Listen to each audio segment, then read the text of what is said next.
Forgot about the baby. I always forget about the baby, but I'm doing better. I'm doing better. Come on in the room.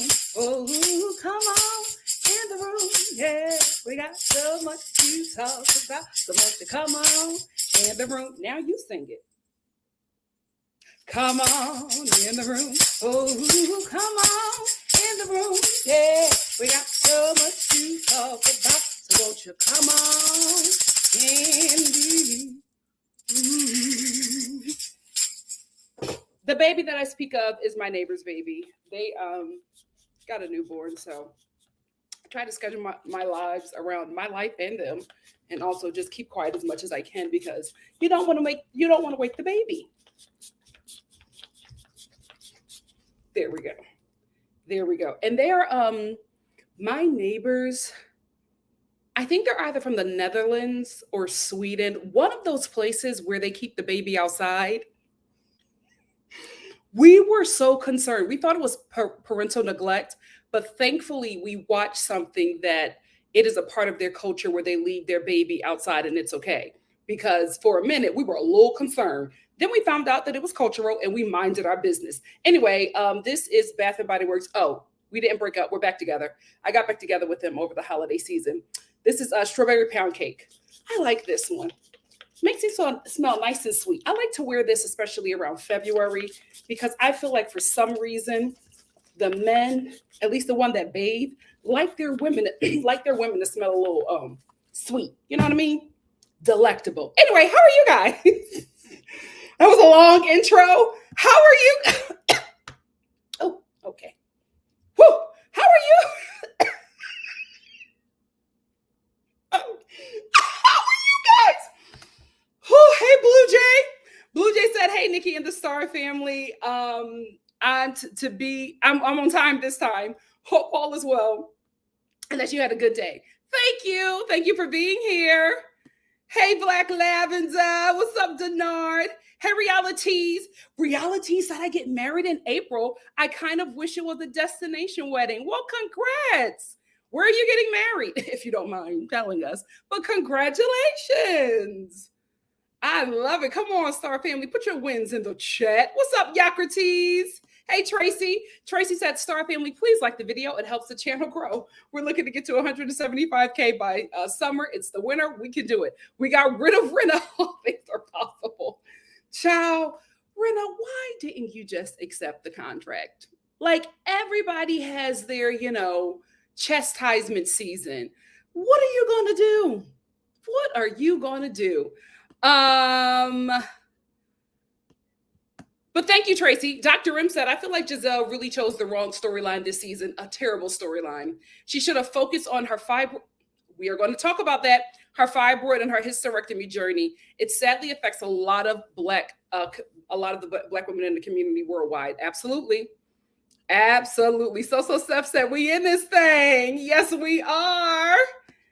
Hey, Lee Pepper, how are you? Hey, Alex V. Hey, Bombshell Blurb.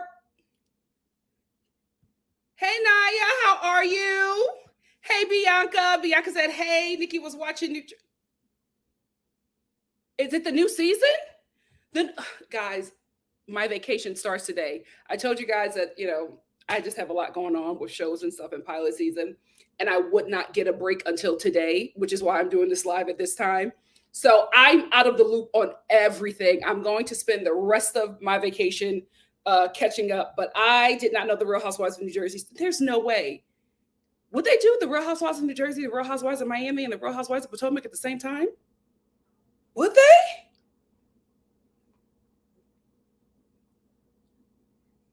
Let me episode guide. Oh my God, their first episode was yesterday. OMG, I have to watch that tonight. I have got to watch that. Thank you so much, Bianca, for reminding me. Hey, Marie said, okay, you have to do that intro now every time. Oh yeah, that used to be my intro, but I packed up when I moved to Atlanta. I packed up my tambourine and I didn't have it for like 2 months. And I finally found it. The bombshell alert also said, I'm logged on and listening, but 9 p.m. I'm going to have to watch Abbott Elementary. LOL. I'll still be logged into the live though. Yes, support Abbott Elementary at all costs. You don't got to choose between your Philly girls. Oh my good. I'm sorry. And I also forget that for the East Coast people, it's a lot later for you guys. I'll be mindful of that while I'm on my vacation. Oh my goodness. Hey, Miss Kaja Chose. Thank you. Thank you for being here. What's up, Courtney? Said, so happy you're going live. My birthday was yesterday, so this makes my day. You know what we got to do, Courtney. The church one. Happy birthday to you. Happy birthday to you. Happy birthday. Happy birthday. Happy birthday, Courtney. You know, if this was a land that we be hella loud. Listen, caught me off guard. What's up, sup? People said it's the culture because their country is safe. They better learn about the United States. Who are we talking about? Who are we talking? That is the only men that we should be entertaining. The only ones. The only ones. Who are we talking about? It's Latasha said, hey, Nikki, new apartment vibes, need a candle scent recommendation. You guys know that my favorite candle is Anthropologie's. Baby, I was about to say Versace Blue Jeans. That is not the name of that candle. Blue. Wait a minute. Y'all know my Anthropologie candle. I can't believe I forgot it that fast.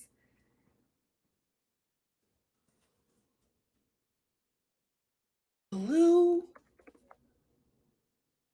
Is it Blue Volcano? I cannot believe. Yeah, Capri. I was Versace Blue Jeans child. Capri Blue from Anthropologie. That is my favorite scent. That is my favorite scent. If you can get it in their holographic candle holder, I would say get it in that. If that is not your style, my second recommendation would be Bath and Body Works aromatherapy candle in I was going to say peppermint, but that is not. What is going on with me? Bath and Body, it's not spearmint because I got spearmint and I had to return it. Bath and Body Works. Guys, what? Why am I forgetting my candles? It's not spearmint. It's a mint candle. Eucalyptus mint. Thank you, Lord. Thank you, Lord. So that would be my second one. My first recommendation would be Anthropologie's Capri Blue candle. If not, the diffuser is great as well. If not, eucalyptus mint from Bath and Body Works. Beautiful scents. Beautiful scents will have your home smelling like a spa, an expensive spa. I love it. I love it. Hey, Marie. Marie said, Nikki, keep showing us your deep beauty and your many talents. Oh, thank you. The Star family is here for the Star. Thank you. I cannot believe I missed it. I have not been watching TV. God. I said that, and then the first thing that ran through my mind was my freaking little sister has me watching. Oh my God, I'm getting goosebumps. The Last of Us. That show was so gross. That show is so gross. That show is so gross. I'm telling you, I get goosebumps. It's such like that show makes my skin crawl. But I love Pedro Pascal and I'm dedicated to good content. It's a good show. It's a good show. Great script, great visuals. It's just gross. It makes my skin crawl. That's literally the only thing that I have watched aside from Potomac and Love at the Lockup. I haven't watched anything else, and I'm going to spend my vacation catching up. So we got a lot of lives. We got a lot of lives coming up. Yes, Dr. M said, yeah, it's Scandinavian countries that leave them outside, but I think it's just for naps. Yes, it's to boost their immune system or something. Absolutely. I think it's, they said it's for them to get their bodies to get acclimated to the weather, but I thought that they forgot. You know, I'm like, oh, they're new parents. I think they left the baby outside. I was so nervous, but that is their culture. They do it all. When she has her naps, they got her right on the porch. But thank the Lord that that baby has some black aunties that she doesn't know about, because even though the parents think she's safe, We're still watching. We are still watching. Thank you, Star Family. Yes, eucalyptus and Capri Blue, the best since ever. The best since ever. Thank you, Sierra. Thank you so much. Yeah, it's good. It's a really, really good candle. I have to get some for in here. I really have to go. Oh, do they have any sales coming up? It's February. You know, I think the last one was in January, and I got all my Bath and Body Works candles in Atlanta. I didn't think I was coming back here so early. I thought I was going to have a bit more time. Yeah, I heard about shrinking too. And I still have, I think I have an Apple TV membership for like the next 3 months. I got it when I upgraded my phone. I think I want to check that out. I think that's where I'm at, Tia. It's just a little too gross for me. It's weird, like it makes my skin crawl, but it's such a good show. I'm like, how many more episodes? How many more episodes? It's really good, but it's just gross. It's just gross. Like my skin crawls. I gotta stop talking about it. I gotta stop talking about it. I gotta stop talking about it. You know what, Spency? I didn't understand all the hype for episode 3. And I think the reason why I didn't really get the hype for episode 3 was because I've been reading along with the summaries for what to expect every episode from people within the gaming community, because The Last of Us is based off of a game. So I've been reading ahead, and I was really looking forward to the meat guy from Parks and Recs. I was really looking forward to his character helping out Pedro Pascal in the Pedro Pascal's character. I was looking forward to him working together and just helping him out, because they said that he's really important in the game, but we didn't get that. And I understand why we got that, because episode 3 was to show the humanity of what people are living in and what they are losing during this post-apocalyptic world. I got that, but I think I was just ready for that character to do something else. But I understand. I am actually going there tomorrow and seeing if my local Bath and Body Works is acting a fool, because I had to get my local Target together. Let me tell you something. I cussed them out last year, and I talked to corporate. I said, basically my area is starting to get gentrified with, girl, we're the gentrifiers in my area. Okay.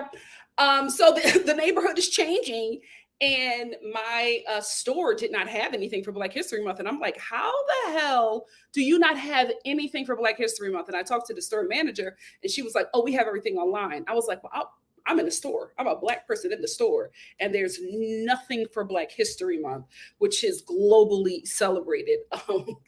Little bit more emphasis on globally. That was a lie, but still, Black people are celebrated, not in February everywhere, but here we're celebrated.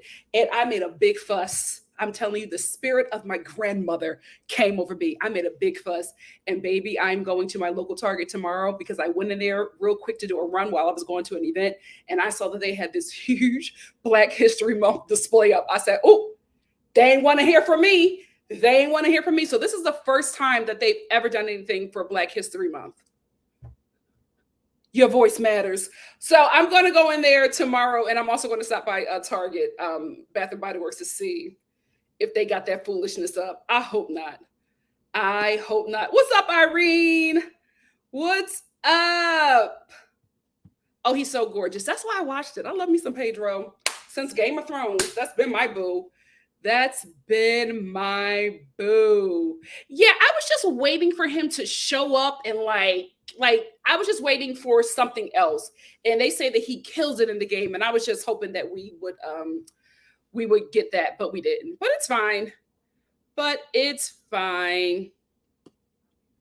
If the show wasn't so gross, Blue Jay, I would absolutely review it. But that show just makes my skin crawl, and I can't. But Blue Jay says, I really like Nick and Frank, but I was sure shocked when they were old and about to die. I wanted more, but it was good what we had. Yeah, and I also was just like 10 years. They aged that fast in 10 years. Explain that. But I understood. But I just wanted to see more of his character. Anyway, what I'm first going to do while everybody's still coming into the room, because I see the numbers are still going up. Okay. What I'm first going to do is just talk about Real Housewives of Ultimate Girls Trip, the scandal there, and just get that out the way. And then we'll get into the Real Housewives of Potomac. Then we'll get into Watch What Happens Live. And then we will close out with Love at the Lockup. Let's get into it. So, this is an update on the last subject that we. The last thing that we talked about concerning the drama with Real Housewives Ultimate Girls Trip with Carolyn Manzo and Brandy Glanville. Brandy was sent home for, touching Carolyn inappropriately, and Carolyn opted to leave because she was just so disgusted by what happened to her. And here is a update. The place that I'm giving you this information from is always accurate, but I do not like them, so I will not give you the name. But it's a trusted source. It's a trusted source. And it starts off saying that Brandy Glanville not only gave Carolyn Manzo unwanted kisses while filming the Real Housewives Ultimate Girls Trip, she allegedly touched Manzo's chest and genital area as well. Last week's reports surfaced that Glanville and Manzo had both left the Housewives spinoffs over the alleged kisses, but we're told that the incident was significantly more serious and that the Real Housewives of Beverly Hills alum, Brandy touched Manzo's breast area and vaginal area over her clothes during one interaction. Multiple sources claim the cast was partying as a group in a private home while filming the fourth installment of the Ultimate Girls Trip in Morocco. We're told the incident made Manzo, 61, uncomfortable. Soon after, Manzo and Glanville and the former Real Housewives of New York star Alex McCord and a fourth cast member who has yet to be identified allegedly went to the bathroom together, sources say. We're told that Glanville locked the bathroom door and allegedly pinned Carolyn against the wall. She put her hands on Carolyn's breast and vaginal area. Claimed the source familiar with the incident, which has been corroborated by another of sources. We're told the production company, Shed Production, had provided alcohol for the cast, and that Glanville, whose behavior has raised concerns about her problematic drinking in the past, appeared drunk during the incident.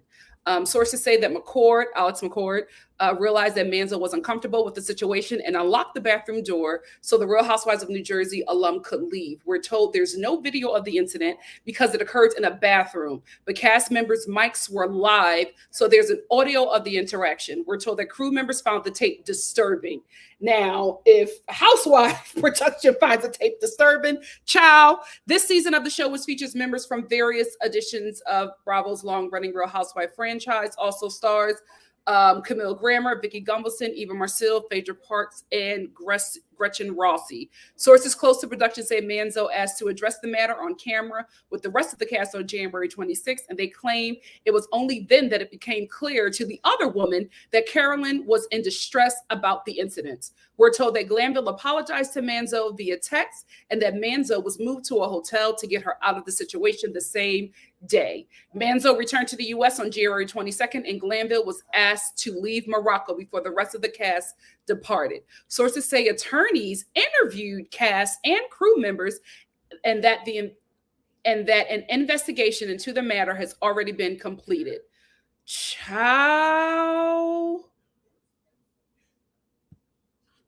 Yo. So I feel like, one, we're absolutely going to see this on the Real Housewives Ultimate Girls Trip. If anything, we're going to see the audio over some kind of pre-recorded scene. But I also feel like, unfortunately for Brandy, because I feel like she needs this check, I think that this is it for her in the Bravo verse. I mean, listen, they didn't do much to Michael when he groped from the Real Housewives of Potomac, when he groped someone on staff, the cameraman. They didn't do much to him.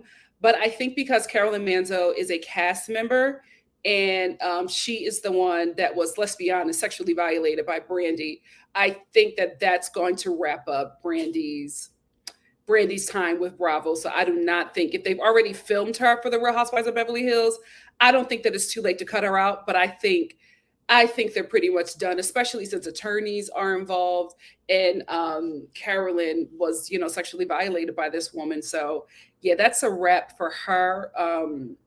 Poor Carolyn. Poor Carolyn, because we've seen Brandy in action, especially when she drinks. And I told y'all, I want Brandy to be back on all of these shows because she's good TV. But when she drinks, she just gets to a place where she's uncontrollable and she is just extremely toxic. And this is very unfortunate. And I kind of knew that something else happened because for Carolyn to leave because Brandy tried to kiss her, I was like, why would she leave? Like, I think that there needed to be more. And unfortunately, there is more, and it's terrible. Oh, Brandy, you got to get help, man. You have got to get help. You're going to kill all your opportunities. All your opportunities. If Carolyn wants to pursue this any further, she can. She absolutely can, especially since there are witnesses who corroborated this story to HR and everyone and the attorney. So, yikes, yikes, yikes, yikes, yikes, yikes. Listen, if Carolyn wants to, if she presses charges, she has a case. Brandy may end up going to prison. It's all up to Carolyn what she wants to do, but it's like, yikes. Unfortunate. I knew it had to be something else. I'm like, that lady is not just going to leave because Brandy tried to kiss her. Something else happened. And Brandy, the thing about it is, even if Brandy denies it, we have footage of her doing this to several housewives who did not want her to touch them that way. So it's like, girl, it's a wrap. Love Like You Are said Brandy should have never been brought back into the Bravo shows. Unfortunately, I agree. I wanted her to come back, but I only wanted her sober. She cannot drink. She is terrible when she starts that drinking. So that Brandy said that Brandy is a liability and does not belong on any set. I happen to agree. I happen to agree. Just sad. Just sad. Dahlia said Brandy has no boundaries because people never enforce them with her. Very true. It's sad it takes all of this for her to understand consequences. Yeah, we saw the last time she was on. The thing that worked out for Brandy is that Dorinda was more of a toxic drunk, right? Dorinda was just so off the wall and out of control that everybody was focusing on her behavior and not on Brandy's. She absolutely did. This was a good check. This was a good check. And I remember when she was posting on her Instagram playing with the diamond. So alluding to the fact that she was going to be on the Real Housewives of Beverly Hills. But at this point, girl, that's done. That's done. Sad. Marla said, get all that surgery. Oh my goodness. Oh gosh. Make it make sense. Ooh, child. Absolutely, Kiki. They don't want the drama. They don't want the drama. They do not want the drama. And damn, she's so good on these shows when she's sober. Like, you do not have to drink. You're so good when you're sober. Miss Gigi88 said, hey, NikkiNicoleStar fam, sitting here watching 90 Day the Other Way. Yes, I have to catch up on that. So far, so good. I like this season so far. It needs to like give me a bit more, but I'm into it. I'm into it. She is. Bria Angel said Brandy is a habitual line stepper, just like Ashley Darby. But I think Ashley Darby plays it smart, right? Because she knows her limits. We have never seen this woman drunk on camera. We have never seen this woman intoxicated or out of herself. She is very calculated and she knows what she's doing when those cameras are on. In no way is Brandy in any kind of league with Ashley. Dolly also said Bravo won't back her and will probably drop her like a hot potato. Yep, she's not making them money like that. True. Sierra said even right before Brandy slapped LVP, she grabbed her because she wanted to reenact the kiss on the Love Boat. Yep, it's a pattern. It absolutely is. Tia said if it was a man, she would definitely be charged, no question asked. But you know what? There wasn't. Well, I think you're right. I do think you're right because I was going to say Michael did that to the cameraman, but Michael did it to a man, to a black man at that, right? So there's double devaluation there. So maybe that's why he was able to get away with it. But yeah, if it was a guy, absolutely. Bravo would have cut ties immediately. I think it was all depending on how Carolyn felt about it. And I think when Carolyn decided to leave and address it on camera and leave, that's when Bravo was like, you know what, we got to do something. And, you know, protect the brand at all costs. Naya said Bravo wasn't on the right side of things with Michael, so they'll likely make an example out of Brandy. Probably. Yeah. Miss T said Brandy apologized, so she had admitted fault. Yeah, she's done. She's done. She just needs to wrap it up. Midwife K says, because someone could also come from the show over stuff like that. Come from the show over stuff like that. Absolutely. Absolutely. Blue Jay said, this might sound dumb, but I wonder what was the planning on doing her in the bathroom, how far it would have gone if there were no cameras. To be honest with you, we've seen Brandy like this on camera. So I think that there was just, she just had a moment to go after somebody who, she was feeling sexually and just went after it. She doesn't have any boundaries, especially, she doesn't have any boundaries sober. And when she's drunk, my God, today, she's dangerous. She is dangerous. Yeah, drunk Brandy is too messy for TV. Too messy. That's sad. We're going to end with Dahlia, and then we'll get into Potomac. Dahlia said, "This whole thing just shows Bravo doesn't care about the men on its production teams. Why are they so gung ho to assist Carolyn? How is that different from Michael Darby?" Well, let's be honest. The difference is Carolyn is a white woman, right? She's also a white woman who was a part of the cast of the show that they hired her to be on, and she's also somebody who wanted to address it on camera, and she's also somebody who left because she was uncomfortable. And it was all filmed. There were several witnesses there. So when you have all of this in your face, something has to be done about it immediately. So those are my 2 cents. Let's get into the Real Housewives of Potomac. We're going to get into this dry season finale. Like, what is going on over there? Like, this is what y'all give us? This is the last episode? Okay. Ashley. So we end with Ashley wraps up the season with her moving into her home where her mortgage is $13,000 a month. I don't believe it, right? I'm sorry. From what I saw, that home in no way looks like it would have a mortgage that's $13,000 a month. Unless she's trying to pay off that home in 6 months, I don't see it being $13,000 a month. I think she's probably embellishing to make us think that the home is probably a lot more grander than what she showed us. That's the thing. If you would have said that it's $13,000 a month and not showed us, then I would have been like, oh, okay, right? But then you show us the home and say that it's $13,000 a month. I can't believe you. Not from what I saw. Not that's medium kitchen. Now, was that was that a cook's kitchen on the side where the help will be making the food? If that is the case, then I'll take 13,000. But if that is the main kitchen, ain't no way. Ain't no way. And if you are paying $13,000 a month for that home as your mortgage, then your credit either got to be terrible, or you are just trying to pay off this home a lot sooner than people would normally get a loan for a home for. So maybe you're trying to stop paying that thing within 6 months, which is what I don't think is smart, because you might want to move, or you might want to do something. You might want to move out of that place and rent it out or Airbnb it, whatever it may be. I don't think that she should try to pay that off expeditiously.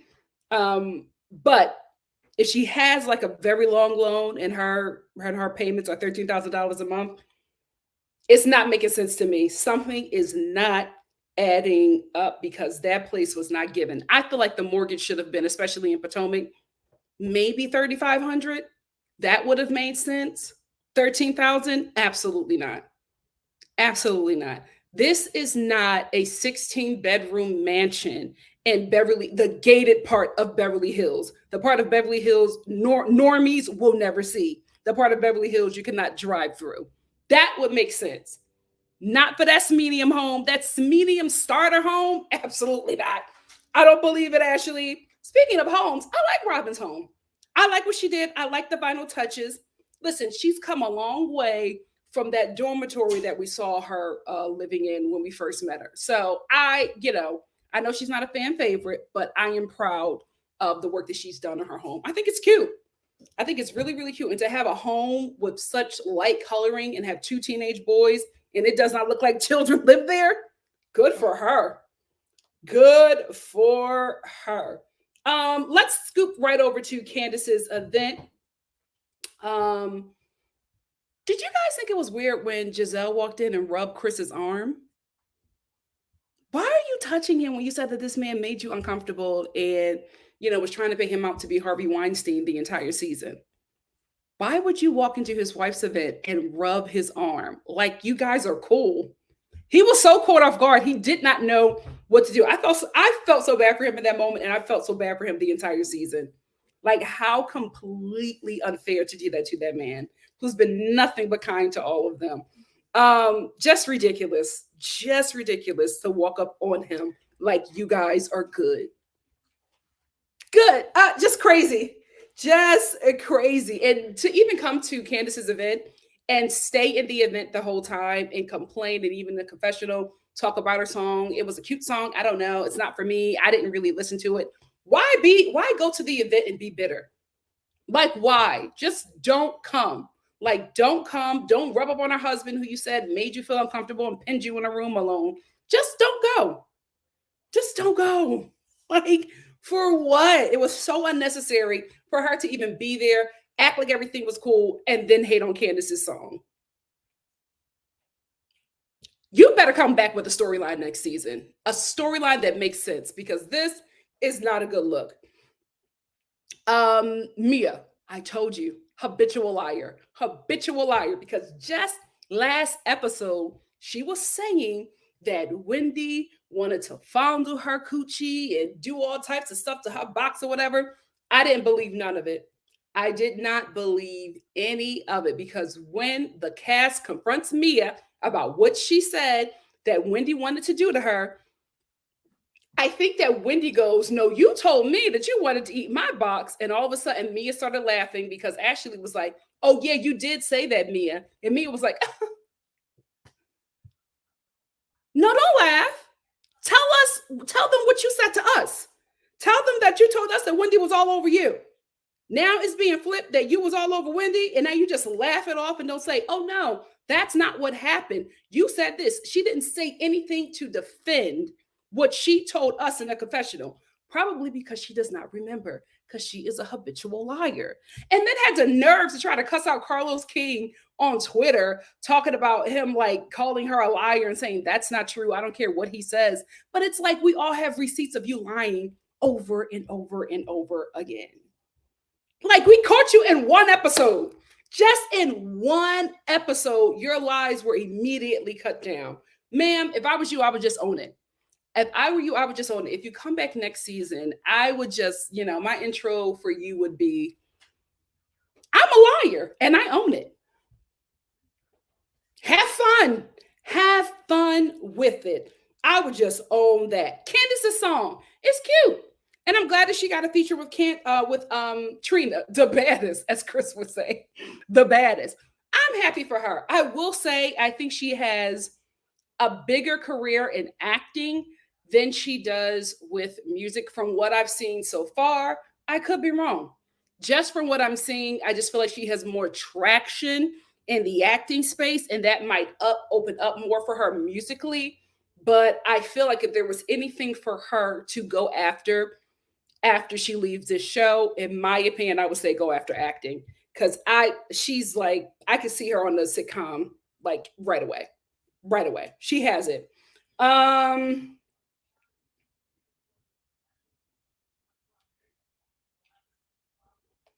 Let's get into Karen sleeping with everybody, spending a majority of her time on her knees in glory holes and all kinds of stuff. And, the ladies trying to make it seem like Karen is just,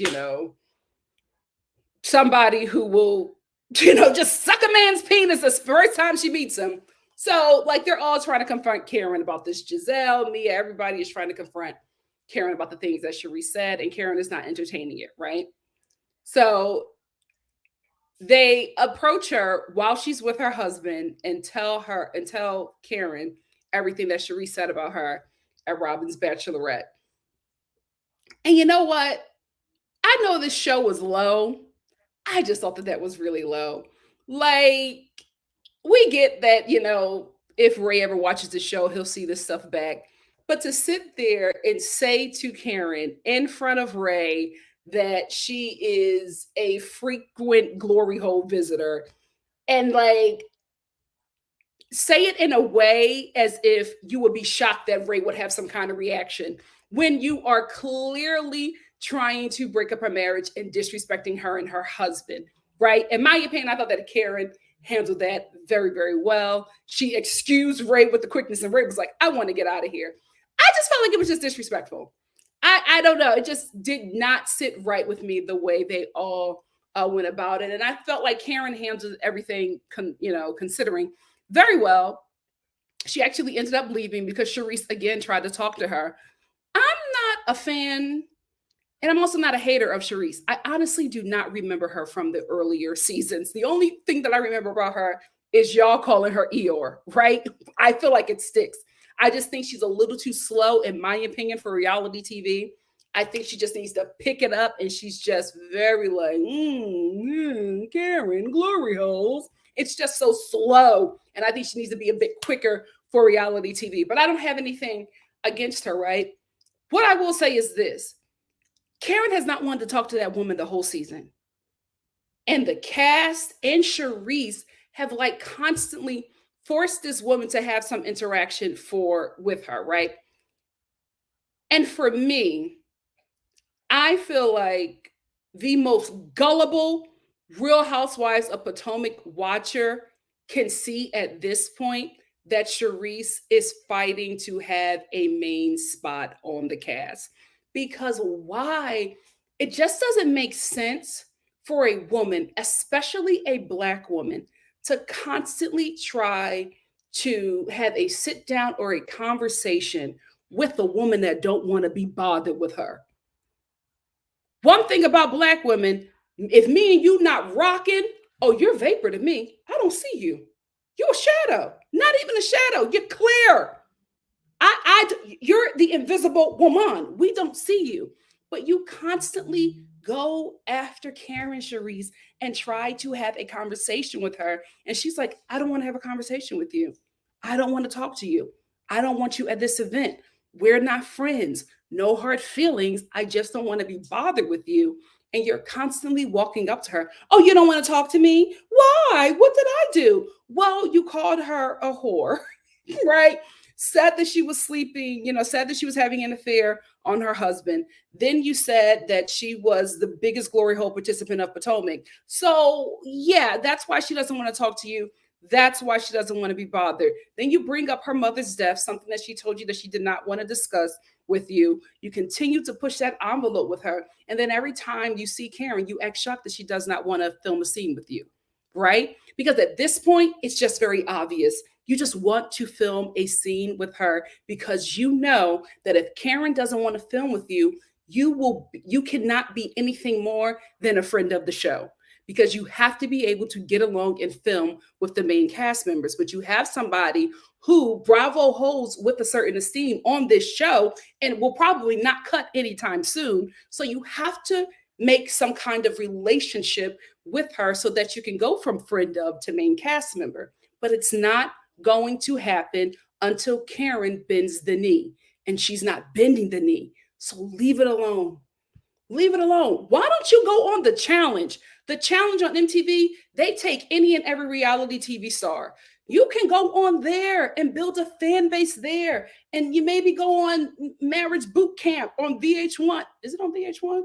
WeTV, right?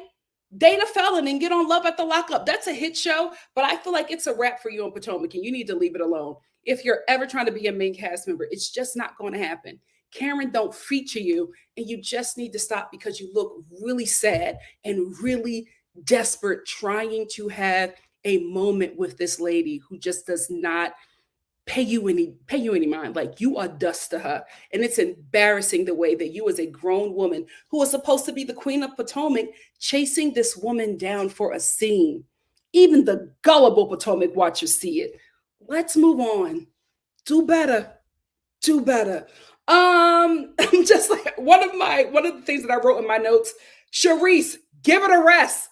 Let it go. Enough. Stop. It's not going to happen. Move on. Move on. Go to the challenge. So let's talk about Robyn. I just don't understand. I don't understand what her beef is with Candace now. Because she shows up to Candace's event, her, release party for her song or whatever, dressed in white to show everybody, that she's going to get married or whatever. And Candace runs up to her and she's like, Robyn. And Robyn's like, oh, that's real.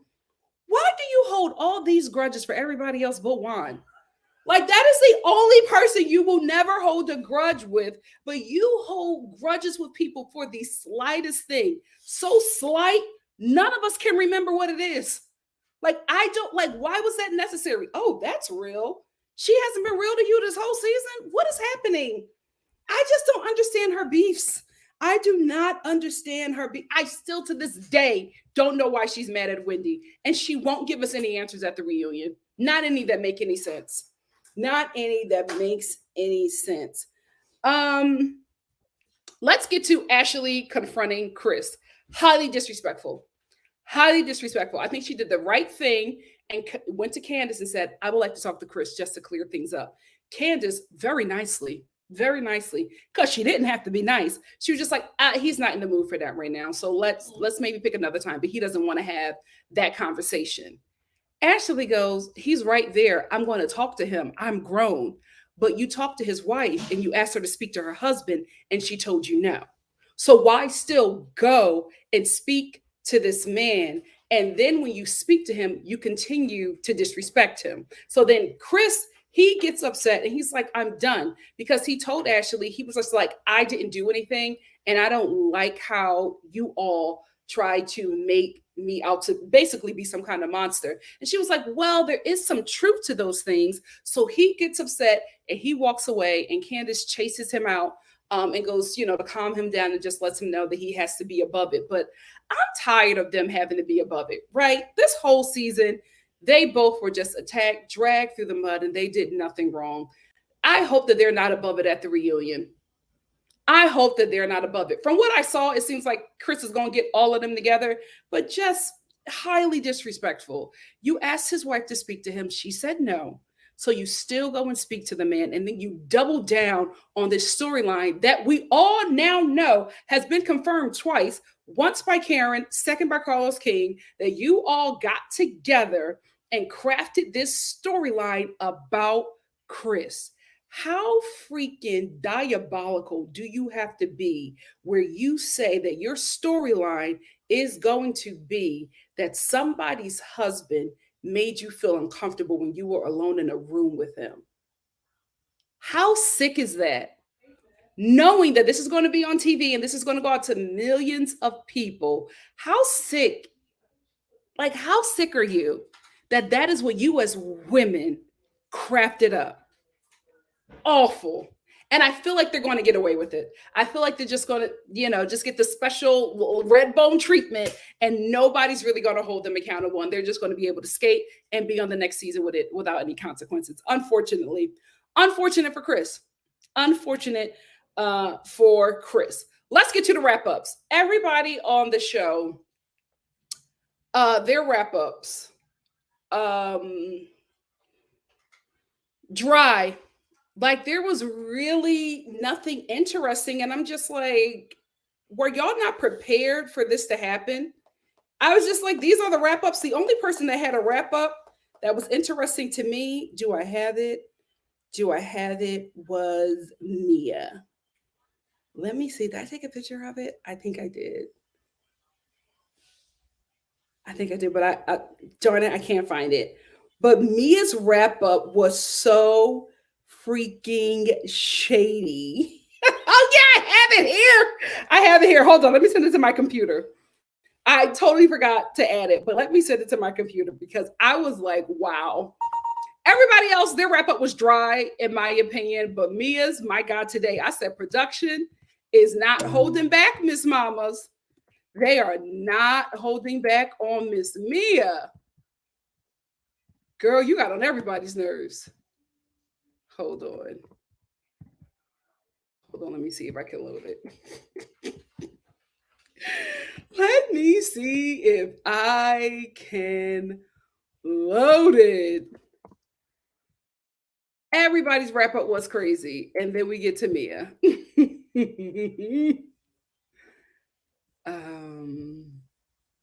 I don't think I can. Darn it. StreamYard.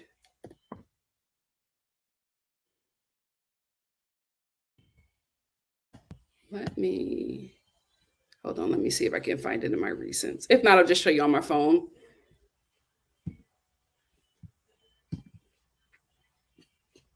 Darn, I'll just show you on my phone. I hate when StreamYard won't let me be great. But this is Mia's wrap up. It says Mia remains stable, unlike her finances. She and Gordon lost control of several of their franchises and moved out of their Potomac house. Who wrote that? Who wrote that? Just a mess. Just a mess. So, if anything, and I think it's only if Wendy is okay with it, I think we may see Mia back. Just because at this point she's on, no shade, a downward spiral, right? And you gotta cover that story because this woman came on the show talking about how lavish her life is, but now the thing that made her life lavish is gone. So you have to, if you watch, the come up, you gotta watch the downfall. That's just, entertainment 101. You gotta follow the lead. And so, if anything, I thought in the beginning, because her violent behavior was escalating, I thought that she may be done. But she does have a great storyline, and I think they'll prioritize the storyline over her violence.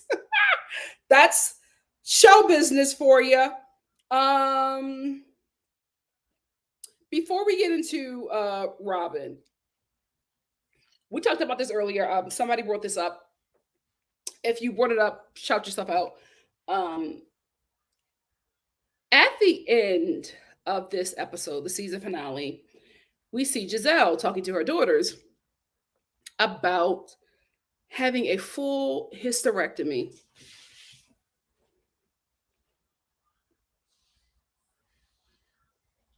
That was her wrap up as well. They said she had a full hysterectomy and she is currently recovering and dating somebody from Winter House or whatever. Why did you not make that your storyline?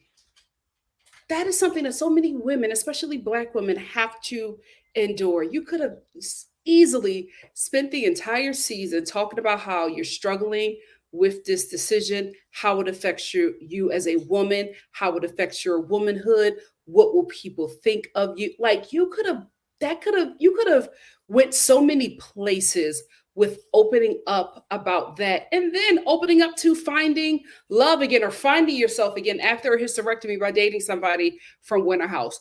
That would have been so much more well received than this storyline about Chris making you feel uncomfortable trapped in a room alone with him. Like, are you dumb? Like, it just seems like, are you so dense that you didn't think that that would be interesting? That this storyline that you all concocted will be so much better? Like, are you dense or are you just so unkind? You didn't think that that will work. That hysterectomy storyline will work. That it would be too sweet. That you needed to go completely diabolical and destroy this man who was your friend at some point. That's so crazy that this was her storyline and she chose to go after Chris. This would have been your redemption season. Who's your manager? Like that's just crazy to me that this storyline was literally sitting in your lap and you chose this evil one. Crazy. Crazy. I don't know if you're just so dense or so heartless. I don't know what it is, but it just boggles my mind that you decided to go with this storyline this season. Boggles my mind. Now let's get into Robyn. Y'all know I'm a sucker for weddings. So, I did get a little teary eyed because I thought it was cute, right? I feel like this is what this woman has always wanted. And even if it doesn't look all rainbows and butterflies, at least, I don't know. This is, oh, girl, I don't know. Congrats. She seemed really happy. They didn't have the wedding in Jamaica. Smart, because I thought it was just very rude to just go up there and use somebody's day old wedding decorations for your wedding, like day old decorations, day old buffet and light bites food, and have your reception there as well. It just seems very tacky to me. So I'm glad that she was able to find a place, and in Maryland, and they had their ceremony. It was her parents, Juan, and their kids. I thought it was a beautiful ceremony. They both seemed happy. She seemed happy to have him. Listen, if this is what she's going to get, and this is what she's okay with, who are we to judge? Who are we to judge? Unless you're Andy. Anyway, we'll get into that. But that is all I wanted to talk about with this episode. I do also want to say, who was clapping in the crowd? Didn't it seem like there was a crowd there after Robyn and Juan said their vows and they were pronounced married? There were a lot of people clapping. So I don't know if it was production or if it was just people who was walking by and saw it, but it seemed like there were people there. So I don't know. What do you guys think about this episode? And then we'll get into Watch What Happens Live. Let's go. You guys have been talking. Let me get my super chat, and then we will get into the comments. Hey, sup people. Sup people said Robyn sees dark-skinned girls in happy marriages, and it offends her colorism.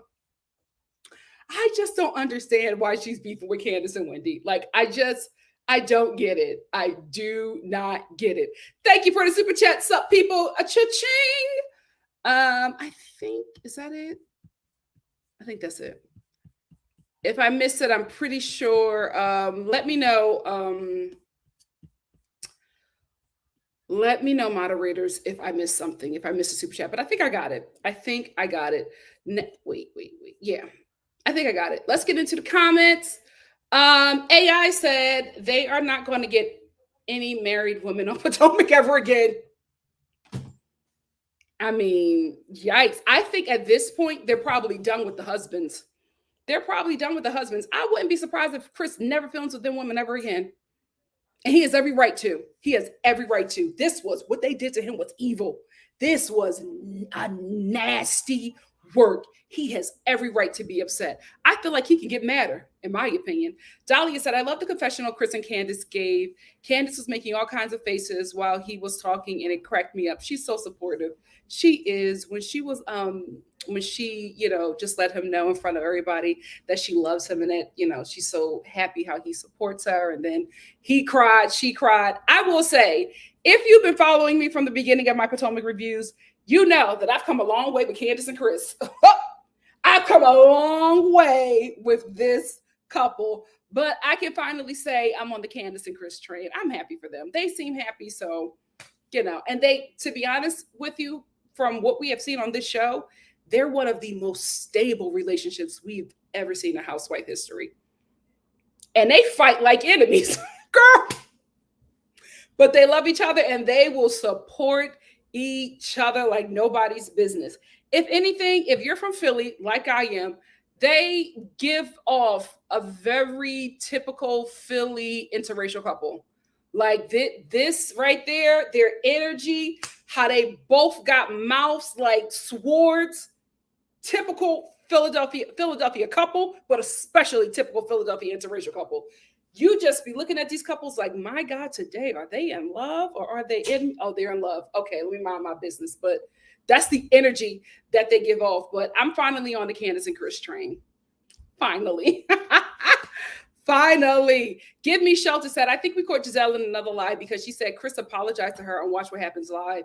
I'm tired of the mediocrity. Yes, she said that. And Chris tweeted because he was watching it. And he said, I did not. I absolutely did not. Good for him. Listen, he was telling everything.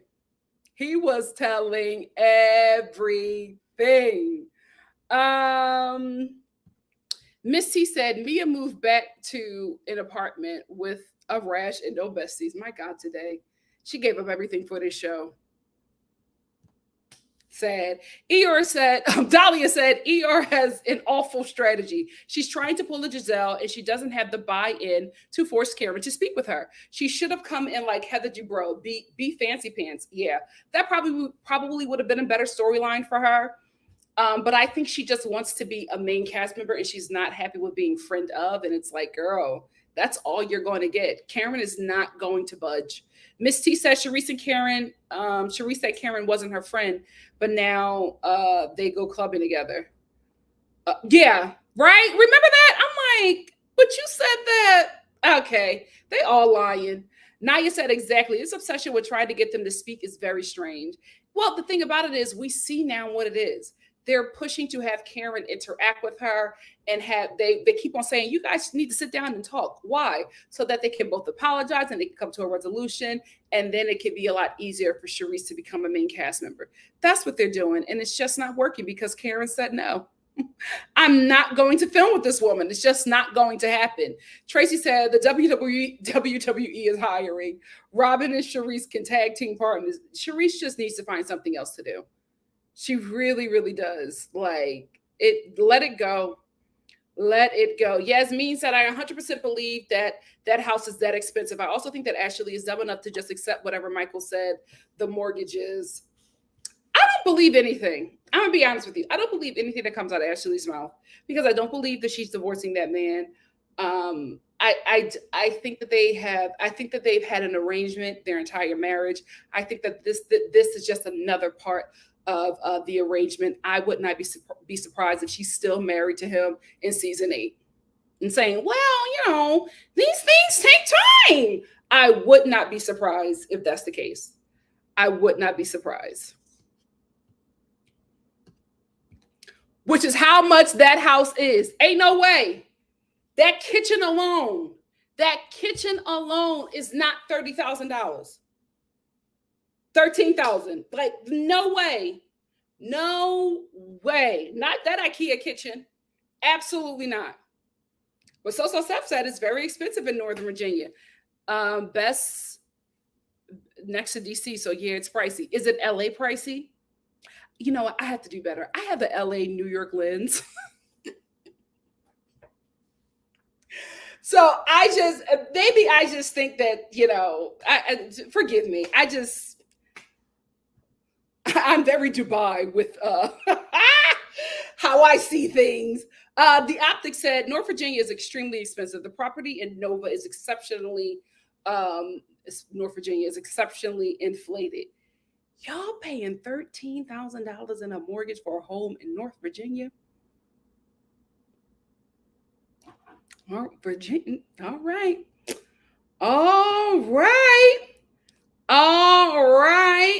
Let me get some newer comments. Kiki said production was clapping because it was empty in there. Okay, that's what I thought too. I was like, who else is there? I still can't believe that Robyn wasn't there. That Giselle wasn't there. Some people said if anything, it's rude to invite what. Since we're talking about it, let's get into Robyn on Watch What Happens Live. I want to say this. Andy, in my opinion, was very easy on her, which makes me think that Bravo got a cut. It's getting a cut out of Reasonably Shady. Here's why. Everybody who hawks anything on Bravo at this point, after Bethany Frankel, Bravo is absolutely getting a cut of whatever you do. And they instilled that. It's called the Bethany Frankel clause because Bethany Frankel is the only one who got away. The only one who got away with hawking her products and building her brand and not giving Bravo a dime. So now everything, every product, whatever you want to put on that show, they're getting a cut. Even though Rinna is no longer a part of the Real Housewives of Beverly Hills, Rinna Wine, Bravo is getting a cut. Rinna Rose, she debuted on that show, so they're absolutely getting a cut of that. And I was just watching him and how chill he was. And I was just like, no. Nah, you're too chill. You have your employee who used her platform and not the platform that she became famous on to break a very important story concerning her life that she shares on the show on her platform and not on your platform, and hid it behind a paywall. Your words, Andy, not mine. And you are so calm with her. I wasn't expecting for him to get in her face and smack her across the chin, but I was just expecting a bit more. And I feel like his behavior just makes me believe that he got a cut. That Bravo got a cut. So anyway, Andy starts right off talking about the affair and how Robyn has been so deplorable this season. Um, and I want to say, throw your tomatoes if you must. I really, really felt bad for Robyn because, for one, I don't think that she believes the story that Juan told her, but I think she's accepting it just to get along, right? Just to like, I think she's really mob wifing her marriage at this point. And it's just like, if I don't see it, it didn't happen. Because this story that he gave her was so far fetched, so ridiculous. This woman left Canada to come meet somebody, another man that wasn't Juan. And Juan felt bad for her because the man that she came to meet didn't show up and she was abandoned and didn't have a place to stay. So he came and paid for her hotel room and left. That doesn't make any sense. And I don't know why Gizelle didn't tell you to tell a different version of this, because it just doesn't make sense. And it just seems very sad that that is something that you're choosing to believe, because I don't think that she believes that. But I think it's just easier to go with this and just move forward. Because at this point, they're married, right? And she got married to him without the cheating clause or whatever, knowing that he had this interaction with this woman. It just did not make sense, Robyn. But I think you know that. I think you know that. And I think you've accepted that this is what your relationship is. And she even says she doesn't care what anybody else thinks. This is what her relationship is, and she's okay with it. So, sweetie, if you like it, then I love it, right? So, like, everybody just stop talking about it. Like, I feel like she's letting us know she knows what it is, Juan knows what it is, and they're okay with it. What do you do? She's fine. But then it's like, if you're okay with it, now that this information is out there that you put out there, it's going to be talked about on the show. So then how do you proceed? Because I don't think that she's going to get cut. Maybe her pay will get cut. Maybe she'll get demoted, but I think we're going to see her next season. And I wouldn't be surprised if we see her holding a brick like the rest of the main cast, because I don't know. I was really sure that she was going to get in trouble after watching the season finale. Then I Watch What Happens Live, and I'm like, I think she's safe. I think she's safe. I mean, she handled the interview like a champ.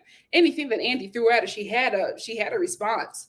She was like, "Oh, well, Juan and I, we know what it is. We're fine. Like, this is what it is. This is like who we are, and we don't care. We don't care. If anybody is in trouble more than Robyn, I think it will be Gizelle, because Robyn continued to say that Gizelle knew and didn't say anything about it because they were both waiting for somebody in the show to bring it up. And Andy was like, well, Gizelle has spent this whole time on Chris when, talking about everything that he was doing, and she never said anything about what was going on with your relationship. And Robyn was like, right. And Robyn was like, well, she's my friend. That's why. I think if anything, season 8 will show Robyn how much of a friend that Gizelle is to her. Because if Robyn comes back and she's safe, I absolutely believe that the network is talking to Gizelle. She's going to have to give some details in her confessional. And I absolutely do not see Gizelle losing her paycheck over Robyn. Now, Robyn will lose her paycheck for Gizelle, but it will not be reciprocated. It will not be reciprocated. Now, a lot of people was calling Robyn dumb for still marrying Juan and not having the infidelity clause or whatever in the prenup. I thought that too, right? And then she said something on Watch What Happens Live. She was just like, I was the one who decided not to put that in there because, something may happen. Juan may, be with somebody. I may end up being with someone. I just don't want to risk it. And I don't want to put that clause in there because we never know what could happen. So for me, what I heard was that Robyn may be getting her lick back. And if that's the case, I'm here for it. I'm here for it, because she said that. She was like, I don't know what'll happen with me. I don't know. I may meet somebody. And I'm like, oh, wait, are we planning a cheatation? Oh, season 8. I have high hopes for it. I have high hopes for it. Um, yeah, so I watched this. I don't think that Robyn is in trouble. I think she's safe. I think she's safe. I could be wrong, but I think she's safe. What else did I want to talk about before I get into Ebony? So Ebony, she made this comment about the Real Housewives of New York, saying that she was excited for the new cast, and I'm like, I absolutely forgot that there was a new cast for the Real Housewives of New York. Andy, you might as well just shelf that like you shelf Real Housewives of New York Legacy, because there's no excitement. Y'all have taken so long to get this show to us, and we don't know these women, and y'all shelved Legacy.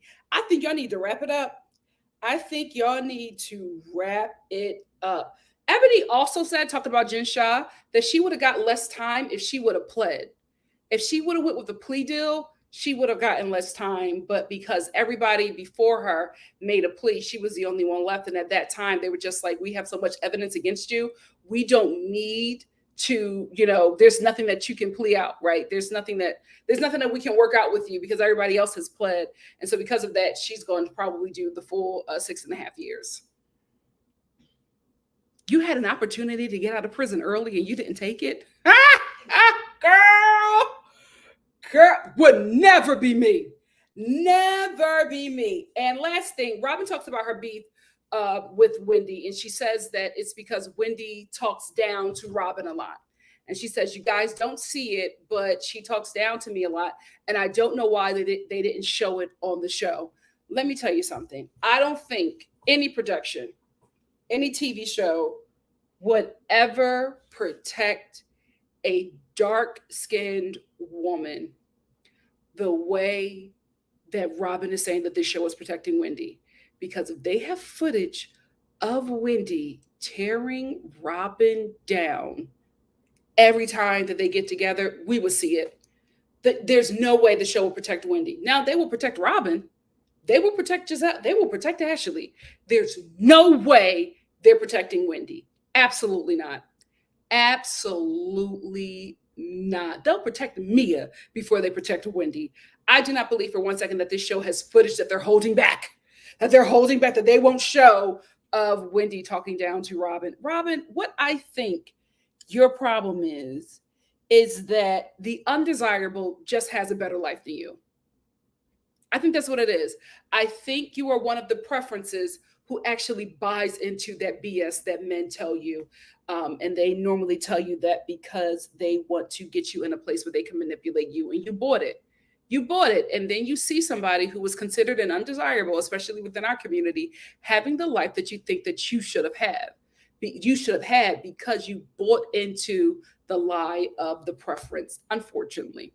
You have no beef with Wendy. Your beef with Wendy is jealousy, and you would do so much better with the fan base if you finally admit it and move forward. That's all I want to talk about. What do you guys have to say before we get into Love After Lockup?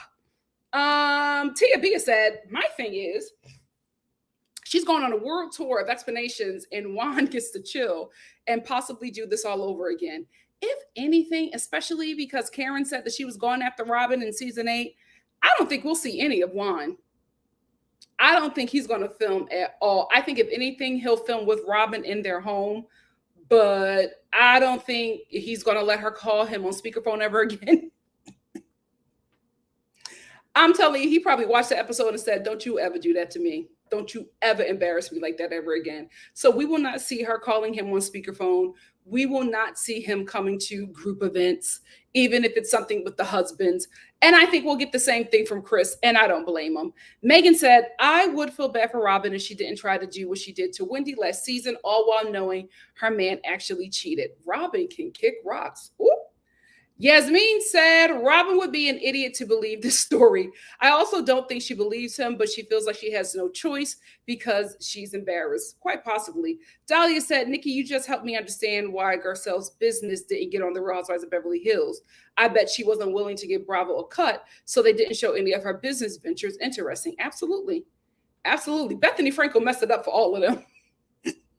Wendy Sims said, I don't care for Kenya, but they sure enough dropped her when she didn't bring her relationship to the show for a season. It's hypocritical. I agree, but Robyn looked real safe in that chair next to Andy. I don't know, guys. Social Stuff said at some point you have to take responsibility for your situation. She isn't financially dependent on him, and she doesn't have small kids. She is codependent. Guys, she's loved him since she was a child. That's just, I think for her, like a lot of women, when you put so much time into a man, it's just hard to walk away because she's just like, she's given him everything. She's given him her youth, her young adulthood, her full adulthood, her body, her soul, her mind, all of her emotions, her finances. Like she's just given so much to this guy. And I think it'll just be hard for her to walk away. Give Me Shelter said Andy is trying to stop yelling and screaming at the woman because of backlash. So I wonder if that's why he's trying to be careful with the black talent. That could be very true. He just seemed real chill with her, and I'm like, I wasn't expecting for him to choke her out, but I was expecting a little bit more sass. Kiki said Robyn's story don't add up. She kept saying the girl came to see a Baltimore Ravens player. So you're telling me a pro football player couldn't pay the hotel for her? She called Juan, girl, bye. Yeah, none of it is believable. None of it is believable. I don't think she believes that either, but she'll accept it. Drewski said Andy was clearly annoyed, but not in a way that she'll be gone. Yes, hopefully demoted. Maybe. And you know what? That may be exactly what she's looking for, a demotion, because Juan is going to be going through this case while season 8 is filming. So smart on her behalf. Kai said, I know it's pricey in the DMV area, but let's not act like that townhouse football head is 13K. This is her trying to catch up with Candace. Quite possibly. Paige URL said, LMAO, add DC to the LA New York lens because I was like you too. And then my cousin moved from New York to DC and those prices are outrageous. Oh, really? Okay, let me find out. DC is also an expensive hell for the working class. Yolanda said, Ashley got her karma for being disrespectful to the Bassett's. Ashley doesn't care, though. Ashley doesn't care. It's just like, I don't know what you call it, but she just doesn't have emotion. What is that? Is that a sociopath or a psychopath? She reminds me of American Psycho. Remember that character? He didn't feel anything. And that's what I get from Ashley. I just don't feel like she feels anything. Even when she's in scenes where she's like crying and trying to have some kind of emotion, it feels so put on, like she really doesn't feel sad. I don't know what that is. Y'all let me know in the comments, but it's like she doesn't feel any real human emotion. Drewski said Ashley ended up with nothing is so damn pitiful after all of that. I don't believe it, guys. I don't believe it. I just don't believe it. I'm gonna be Karen to this one. I don't believe that she's divorcing that guy. I think if anything, they're doing this storyline so that she does not have to film with him. But I don't think that they're going to get a divorce anytime soon. Let me get 3 more and then we'll move on to Love at the Lockup. Cam Delete said, Robyn hates Wendy because she said her relationship wasn't real. She felt Wendy could see right through them. Quite possibly. Love Like You Are said the thing about Robyn is that she always wants to get loud with women and not her men. And that's why he be disrespecting her so crazy, because she's not going to do nothing. I think he knows that he can do just about anything and she won't leave. She's shown that. Well, she's shown us at this point. Ooh, what kind of love is that? Jaleesa said Robyn is the brokest, most depressing, toxic, happening in real time / real life situation. It's sad. It's sad. Hey, Stanley, how are you? Hey, Samantha. Samantha said Robyn just needs to live her truth and okay. Okay, now we are not going to call her a lesbian because of that 27-piece wig that she used to wear back in the day. Dahlia said Robyn clearly comes from a long line of preferences in the DMV. Look at her family. She has light skin and blue eyes. That's a recessive trait equal, which means both parents have it. Neither parent does. So grandparents. Maybe. Sierra said Nikki is always on point with the word. Robyn, probably the most colorist out of all of them. Yeah, I'm telling you, it happens all the time. Listen, every dark-skinned girl knows that whenever she's winning, oh, baby, a light bright is going to let you know that you are not that special. Baby, don't do well in front of a light skin. My God, today. My God, today. And every Black woman goes through it, right? Don't ever be in a situation as a Black woman where you are in a workplace and you are the only one, or one of a few, and you get complimented from a higher up, or you get some kind of elevation or promotion. The people who feel like that should be them because things are just supposed to happen for them and not for you, whew, they're gonna make you feel it. They're going to make you feel it. And I think that's exactly what's happening here. Robyn is like, there's no way that you, the undesirable, should have that life. That should be me. That is what I was told, and that is what I believe. It happens all the time. Every undesirable, if you're a big girl, right? And you are dating a guy there's a girl right now on TikTok, plus size woman. She has a fit, handsome husband. And in all of her comments, it is women who are just like, he's with her for the money and all this stuff. So much that she had to do a video. It was just like, he takes care of me. I don't do nothing. He takes care of me, because those slim women cannot believe that this undesirable got a man like that. Women, you will do so much better in life if you do not believe the lies of men. Any man that starts talking to you crazy as if you're some kind of preference, he is trying to scam you. He's trying to get in your mind to manipulate you, and you're going to be sitting there miserable, believing that preference lie while the undesirables live their best life. Wake up! Wake up. Dahlia said Ashley is neck down dead. The words of the great Jan Levin said. Her mama hardened Ashley's heart a long time ago. That could probably be it. Oh, Naya said definitely sociopathic behavior. Yeah, it's something. Because I'm like, girl, you don't feel anything. She's not affected by nothing. Like, we have seen her go, like, endure situations that would have devastated the majority of us. And she's just like, it happened. You don't feel nothing? Something up. Can that be cured? Donna D said, Robyn and Giselle can't stand their light skin privilege hasn't gotten them the light that Wendy and Candace have. Absolutely. And they are beautiful dark-skinned women. Absolutely. Absolutely.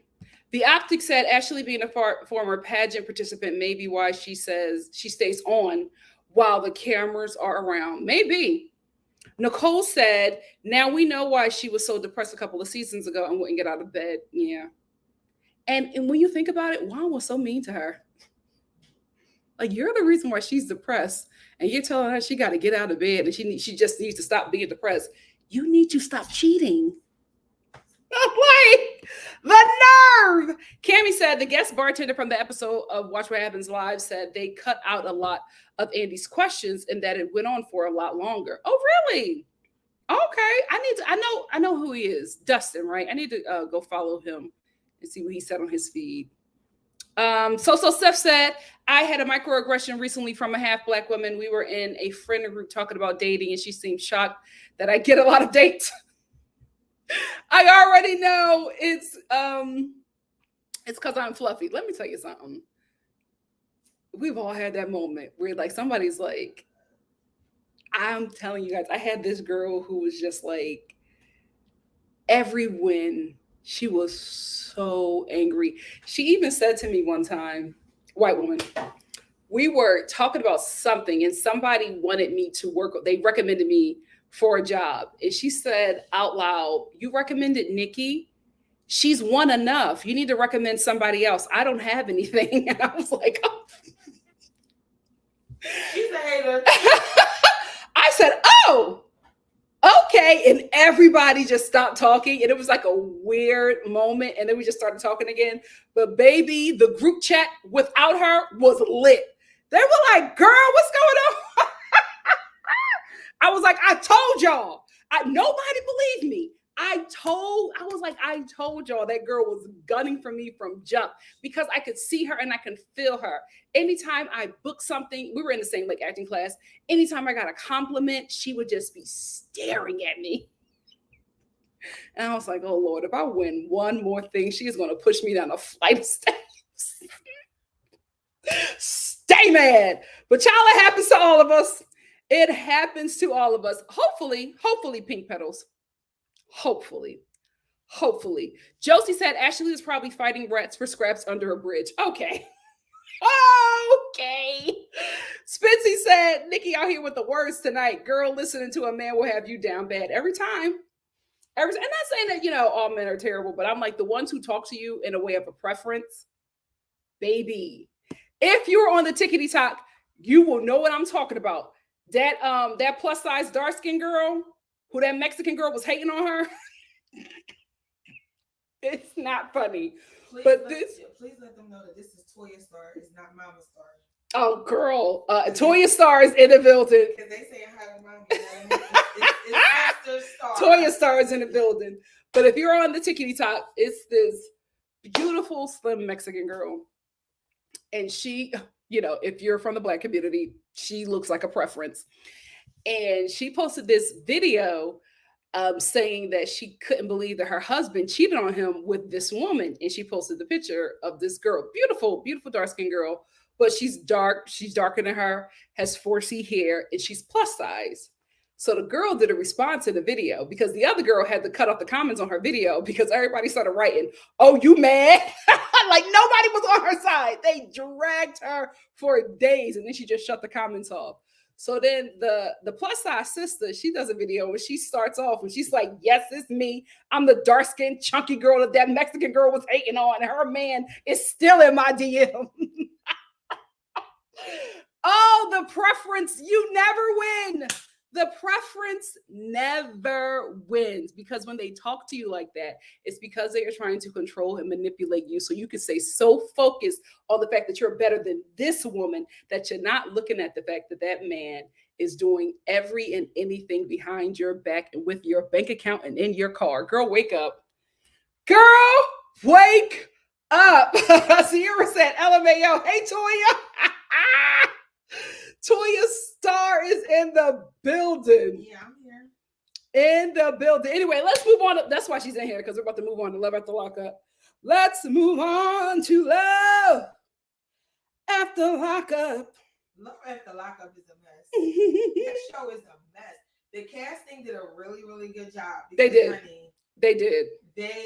I have never watched so many episodes of Love After Lockup. Child. Listen, Wendy, everybody was saying that in the comments. They was like, man, we would have been on your side, but why are you hating on her and not on your man that you're still with? Like, why are you hating on her? And then to put her picture up and go, like she was gross. How is she gross when your man still wants to be with her? Still in her DMs. She had to block him. She had to beat him off with a bat because he's so in love with her and not you. Sad.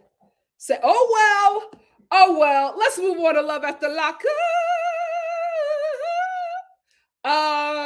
Who are we starting with? Let's start with Ashley and Travis. Listen, I'm just flabbergasted that within one episode, Ashley went from having this successful paparazzi jewelry business to just being broke and homeless. Like in the matter of one episode. I'm like, how much time, what did we miss? Because how was she here? Ashley is so broke that she was looking for change in her car seat. Like, she was scraping to find some change. That's what desperation will get you. That's what desperation will do. She was scraping to find some change so that Travis can buy candles for his mom because they were going to see his mother. This is my thing. neither one of them need to be together because they do not know how to handle their finances properly. Because you guys are homeless, living in motel to motel, no money. Y'all don't even have enough money to pay for candles. Why are you buying $85 worth of candles to give to Travis's mom? It makes absolutely no sense. Go to Bath and Body Works and get them cinnamon candles that are always half off. Pay $6 for one candle. Stop by the Dollar Tree and get a ribbon and wrap it around that candle and present it to his mother. Why are y'all spending $85 on candles from this little boutique shop that look like it's scamming people? I was just like, y'all don't need to be together. He went to prison for robbing a bank for $3,000. You tanked your business in the span of one episode. You two are not compatible mentally or financially. They need to let it go. Like I'm telling you, WeTV, y'all need to give us an expose because we need to know what happened. It just does not make any sense that she has lost everything, her business, her housing, her vehicle. Like she lost everything in one episode. What happened? We need a behind the scenes. We need a behind the scenes. So Ashley and Travis go to meet his mom. And a mom, you know what? I was going to talk about Travis's mom, but I feel like this is every mom of a felon on these shows. The mom is acting like her son is some kind of prize. Like the way she was looking Ashley up and down and saying that she needs to treat her son a certain way. I'm like, your son just got out of prison for robbing a bank for $3,000. Like, you're not disappointed? You're not disappointed in your son? Like, why are you acting like he's so special? But this is all the moms. This is all the moms on these shows. So anyway, they go to meet his mom, and the mom, gives them a tour of the home, and then she takes them to a separate part of the home, which is connected to a basement, and she like refinished the basement and dressed it up, and it looks like an apartment. And I feel like Travis and his mom already had this conversation about how him and Ashley could live there. So when she was taking Travis around the basement apartment, Travis is like, "Oh, wow, great job, Mom. Anybody who lives here would be so happy and comfortable." So I'm like, they've already had a conversation of him living in this home with Ashley. Ashley, homeless Ashley, broke Ashley, looks at this studio basement apartment and goes, yeah, this is too much. We're fine. We're adults. We can figure it out. You don't have a place to sleep. What are you figuring out? She's like, oh, I don't want to be under a microscope. So you'd rather be in the back of your car in some garage just living as an adult at your big age? I could not believe it. I was like, you're turning down housing? And she didn't ask them for any kind of money. She was like, I just want you guys to be here until you can get on your feet. I'm fine. She was just like, I want to get to know you a bit more, Ashley, if you're going to marry my son. And I want to be next to my son. I've been away from him for so long. I think it's I think it's something great. And listen, I understand not wanting to live in your boyfriend's or your fiance's mother's home. But if there's no other option, I just did not understand how she was like, no, we can figure it out. Girl, bye. I was like, Travis, if you don't stay in your mama's home and let Ashley figure it out, let Ashley figure it out. You could literally start up your paparazzi jewelry business in this woman's basement at no charge. What are you doing? They don't need to be together. There's not a brain big enough between the both of them. Absolutely not. Travis, listen to your mom and stay in that home. Let Ashley figure it out on her own. Let's move on to Nathan and Skylar. I think Nathan is some form of abusive to her. I really, really do. Because the way Skylar is acting is very concerning. Very concerning. And I also cannot believe that she's only been out of prison for 4 days. This is a lot. This is a lot. She's only been out of prison for 4 days. This man already has her crying, has already embarrassed her at a restaurant where he absolutely called that guy that was on the phone the N-word.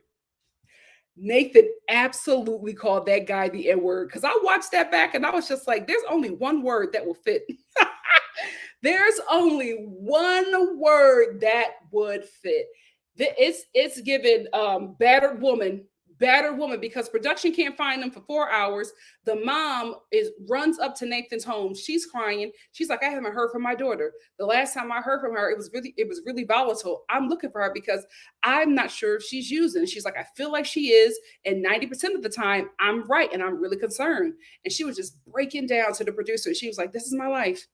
This is my life. When I don't hear from her, this is what happens to me because 90% of the time I'm usually right. And she was like, I don't want to call the cops because I don't want them to find her and find something on her. And then she goes back to prison. So the mom is like breaking down. Then they finally are able to find Nathan and Ashley and Nathan and Skylar. And Skylar walks up and she's like, she doesn't want to be on camera, right? So then the cameraman hops in Nathan's car. And he's like, what is happening? Like, what's going on? Mm-hmm. And Nathan is just like, well, you know, I just need her to be truthful about her life. And she's just making really bad decisions. And then he like stops and he's like, you know what? I'm dealing with a lot of emotions. Can you please get the F out of my car respectfully? And drops that cameraman off on the side of the road and pulls off. The cameramen on this show, they need stupid. They are stupid. No, they absolutely. The cameramen been in the freaking chase. The cameramen on this show are going through so much. That cameraman is better than me because I would have told him absolutely not. You drop me off where you pick me up from. You're not dropping me on the side of the road. What if that man didn't have a cell phone or any way to like contact anybody to let him know where he was at? But he literally, this grown man gets out the car and lets Nathan just pull off and leave him stranded. The way he acts, I've been concerned for Skylar. I have been concerned for Skylar. Then Kyla sits down with her mom, and her mom is like, this is not healthy. This is not okay. She was just like, I want you to be okay. I want you to be healthy, and I'm worried about you. And Skylar's like, Mom, you don't have to worry about me. And her mom is like, I'm a mother. I'm always going to worry about you. And this relationship with Nathan is not okay. So then Skylar starts talking to her mom, and then all of a sudden her voice starts shaking, voice starts cracking, face gets red, and she just starts crying. And she's just like, I don't know if I can stay in this if it's always going to be this way. And I was looking at that girl break down in front of her mom, and I was just like, Skylar, because when she was telling us the story, she said that he broke her phone intentionally because he thought that she was talking to another guy. So she broke his phone back. I'm telling you, I think something else happened after she broke his phone back. And Skylar just did not want to say it on camera because she loves the dude and she don't want him to go back to prison. But Skylar, get out of that situation. Get out of that situation. Nathan is a ticking time bomb. Absolutely not. Yeah. Absolutely not. Yeah, that's Mama Star. Here comes Mama Star. People thought I was you. I said, no, this is Toya Star. My charger. That's why I was anointing. Oh, okay. But yeah. Yeah, what? Yeah. Yeah, what? Let me tell you one thing. She's in an abusive relationship, and that guy is a ticking time bomb. And I'm mad at the show because they seen it. He has been displaying it before she got out of jail. Yep. And he's beating her. You think so? Yeah, he beat her. This girl, her whole countenance has changed since that night. She was vibrant when she came out and everything, and now all of a sudden she's scared. She's scared straight. The mother is like, "Are you using?" She said, "No." Well, what is it? He beat her up. He hit her. I feel like when she happened. Broke his phone back, something else happened. It's accidentally hit the phone. No. They're toxic. And he broke it. They're toxic. She threw his phone and he said, "Oh," and he tore her up. And that's what actually happened. We don't know for sure. Allegedly, Mom, you don't know. You wasn't there. We don't know for sure. But what I do believe is that something else happened, and Skylar is just not, too afraid to say anything. But I'm concerned. Yeah, she needs to go home and be with her mom. I hope her mom did not let her leave. She needs to go home and be with her mom. The mother needs therapy. The mother needs therapy. Oh, she told that producer, she was like, "This is my life. This is my life." The mother needs therapy. And they getting all these viewership and all that ratings off of her. They need to give this director to some help because she is scared straight for her daughter. Yeah. And as a mother, oh my God, This show they beat me up today. Yeah, Nikki, this show is this episode was a lot. This episode beat me up. It wasn't, as much fun as we normally have, but let's bring it up and let's move on to about Monique. No, we didn't. We're going to keep her for last. Okay. We're going to talk about Justine and Michael. So Justine and Michael are pregnant. In this episode, we see that Justine is a fool. Is a fool. Is a fool.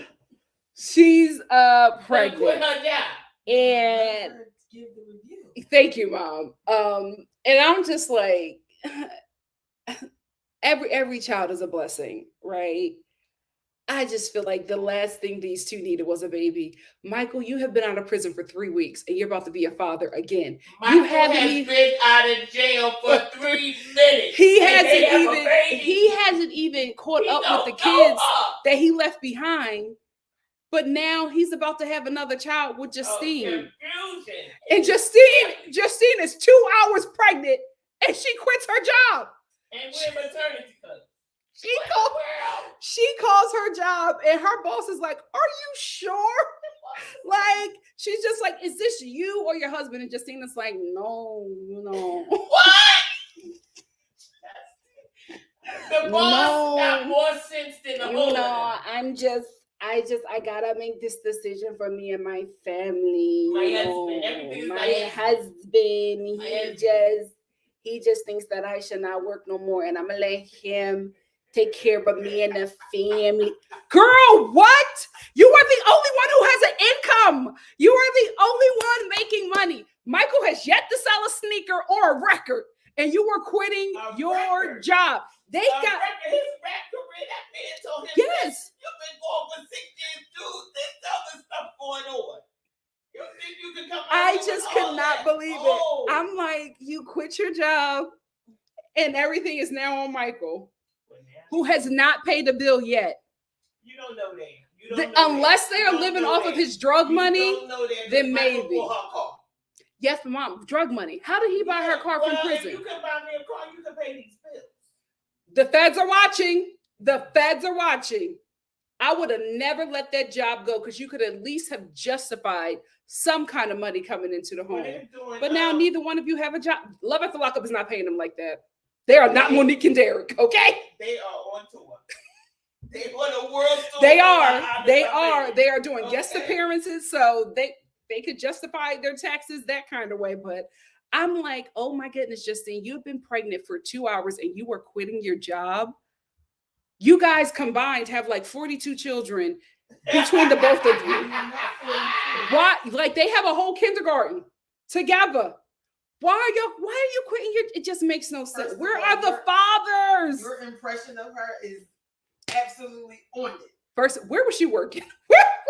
Your impression of her. But here's the other thing. First of all, your man just got out of jail and you quit your job. Are you stupid? Well, she quit her job because she's pregnant and she would rather be home. They also don't need no more kids because he has to rectify. Those kids miss him.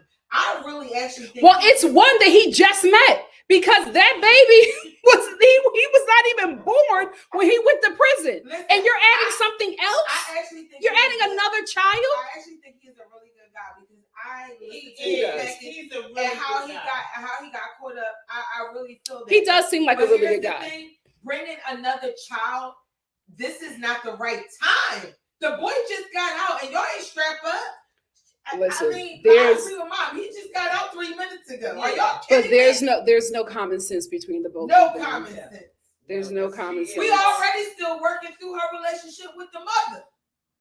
Because she was very disrespectful. But listen, the mother said I put them together and I could break them up. And Justine got pregnant the next day. Okay, so wait a minute. Child. That poor child. My God, today that poor baby. And then her children, her son is feeling so removed. Who? Like he is Justine. Justine don't have a son. She have a daughter.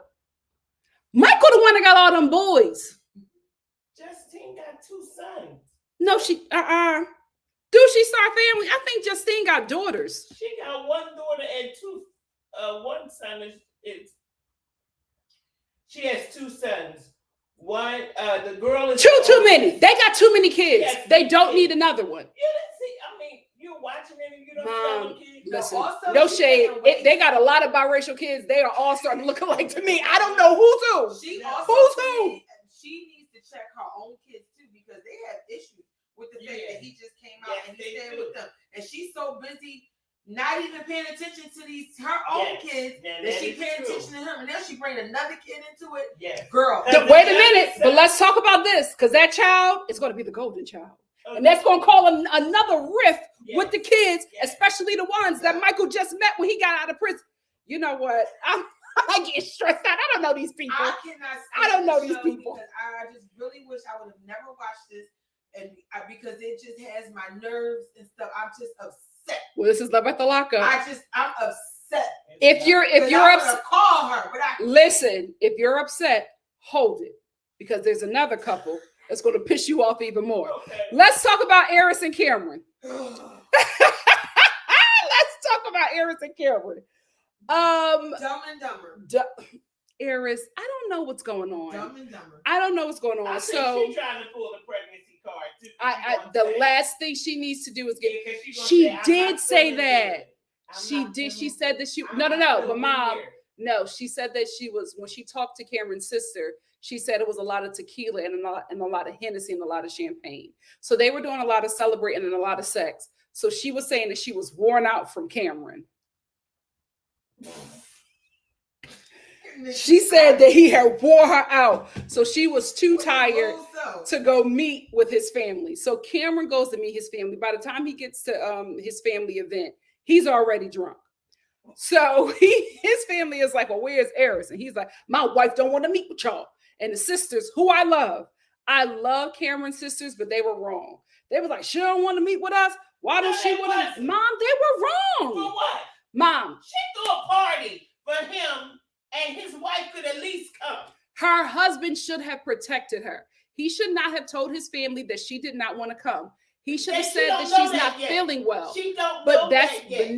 But that's what he told his family. So his sisters immediately get upset with her, and then they call her, and they're just like, oh, why don't you want to be here? We're a family. If you want to be a sister, then you should come to stuff. Like, absolutely not. You're not going to talk to her like that and try to act like you want some peace when you're calling her already with something on you. No, let's not even go there yet. You have negated to the fact that she said, no, I don't want to go. What's an attitude nasty? Because he was trying to force her to do something she did not want to do. No, listen. Mom, if she don't want to go, she don't have to go. He said, well, they're giving me a party. When you're married, it's a compromise, baby. But it ain't what you want to do no more. But if she's physically tired, she does not need to go. And he should understand that. Nikki, Mommy. You're planning on getting married real recent. And if I'm tired, he's not forcing me to go to no event with his family. And his sisters better not say nothing to me. You need to be nice, because your husband could be on his live, so you want to take that back. King. She's very, NikkiStar definitely does compromise, and she is. Yeah, but in a marriage, if I don't want to do something, I'm not doing something. If I'm tired, I'm tired. No. We're not going to make this a personal thing, but no, I don't like it. You know what? No shade. I hope my husband is not tuning into my Love at the Lockup review. I'm going to be real with you. I hope my king ain't watching this. Somebody might have told him you might like her or something. Get on. He watching live, girl. He might be in Lockup. No, he's not. Why would you say that? No, to he's me? not. Anyway, I didn't finish my point. Get my to point it, Mom. Is this. In a marriage, now you're going to have to get counseling before you go get engaged or whatever. Because in a marriage... No, I disagree. No, I didn't finish. Because I'm going to disagree with it, Mom. You have to compromise. If my body is tired, my husband should understand. No, she didn't want to go. But no, Mom, it's not like that. Because she likes his sisters. Toya, she has no beef with them. She said... She was worn out. Okay, this is the thing. No, Cameron wore her out, and his sisters was just like, if he wore you out like that, then you should have some energy. She said, because good penis gives me strength. So I don't know why she's so tired. I was like, oh my. All right. Oh, that whole family is so ghetto. Jerk, though. He should have protected her. I do agree with you with that. Yeah. He should have protected her. and so that the sisters couldn't have had anything to say about her. But honestly, if you really want my real opinion, the whole thing is a joke. The whole thing is a joke. Because he only married her for an address and for some stability. So but Eris is so in love with this man. She's like, but he was so. He could stay here. Yes, and they should have him. And Eris should let them take him because the man was visibly drunk by the time he got there. He was so drunk, he was standing on the tables. He was falling off. He couldn't even stand in one position. He was falling all over the place. While he's drunkenly screaming at everybody, falling all over the place. The auntie is just like, what's going on with you, nephew? The sisters is still standing there talking about Eris in their confessional, dragging her. And I'm like, let's talk about the elephant in the room. Your brother is a drunken criminal. Like, how do you have any energy for Eris when your own brother cannot even stand up straight? That's where I'm at. They can't have no beef with her if this woman is doing them a favor by stabilizing this nut job that is their brother. But the whole family is crazy because the sisters are yelling at him. They get in the younger sister is about to get in a whole argument with him. Like he's not drunk out of his mind. He starts yelling at her. She's like, you ain't yelling at me. You're not yelling at me. I'm like, he's drunk. What are you gonna do? The dude is drunk. I know you're not talking to me. They're all crazy. They're all crazy. And I is standing there screaming at him like, you got to get yourself together, nephew. This woman is going to destroy you. Eris? You need to be talking about Ciroc, Hennessy, Coke 45. All kinds of alcohol is destroying him, not Eris. If anything, she's saving him. No, she needs to get with that daughter. And she needs to be leaving with her. No, I'm going to be honest with you. Whoever is watching her daughter, just let your daughter stay there. The environment that Eris has for her child is just not stable. Kendra or whoever you are, thank you. Alpha for custody. Use this show. No, mom, the girl is going to have her. The little girl loves her mother. And the little girl loves her mother, and the mother can have visitation. That mother should not have her in an environment with that toxic man raising her. That little girl, whoever has been looking out for her, is smart. She is smart. She is mothering Eris. She needs to be in a stable environment. I don't know if the grandmother is watching her or whoever, but the fact that Eris is putting her in an environment with Cameron lets me know that there's something not quite right. Because to look at this man and think that he is a good father for your child, something is wrong. So whoever is watching her. And the little girl said he's the same height as me. Well, right. Let's move on. Yeah, let's move on because you don't see eye to eye. Ever. We don't see eye to eye. Ever. Well, you know what? I'm not going to allow this show to come up against my home.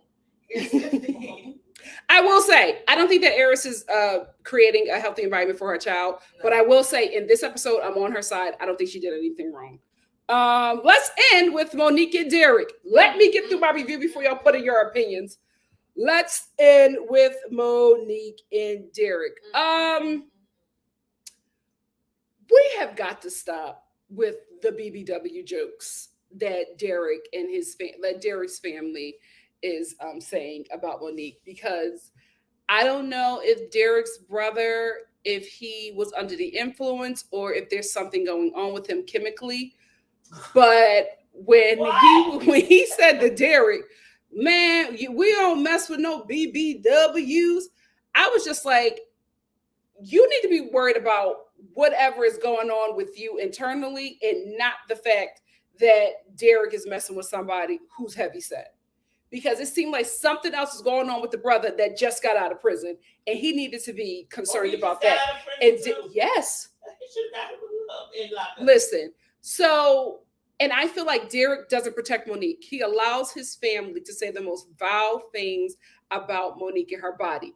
Now, Monique is just as messy as Derek's sisters, because she is on that Facebook going back and forth with them, saying some vile things to them as well.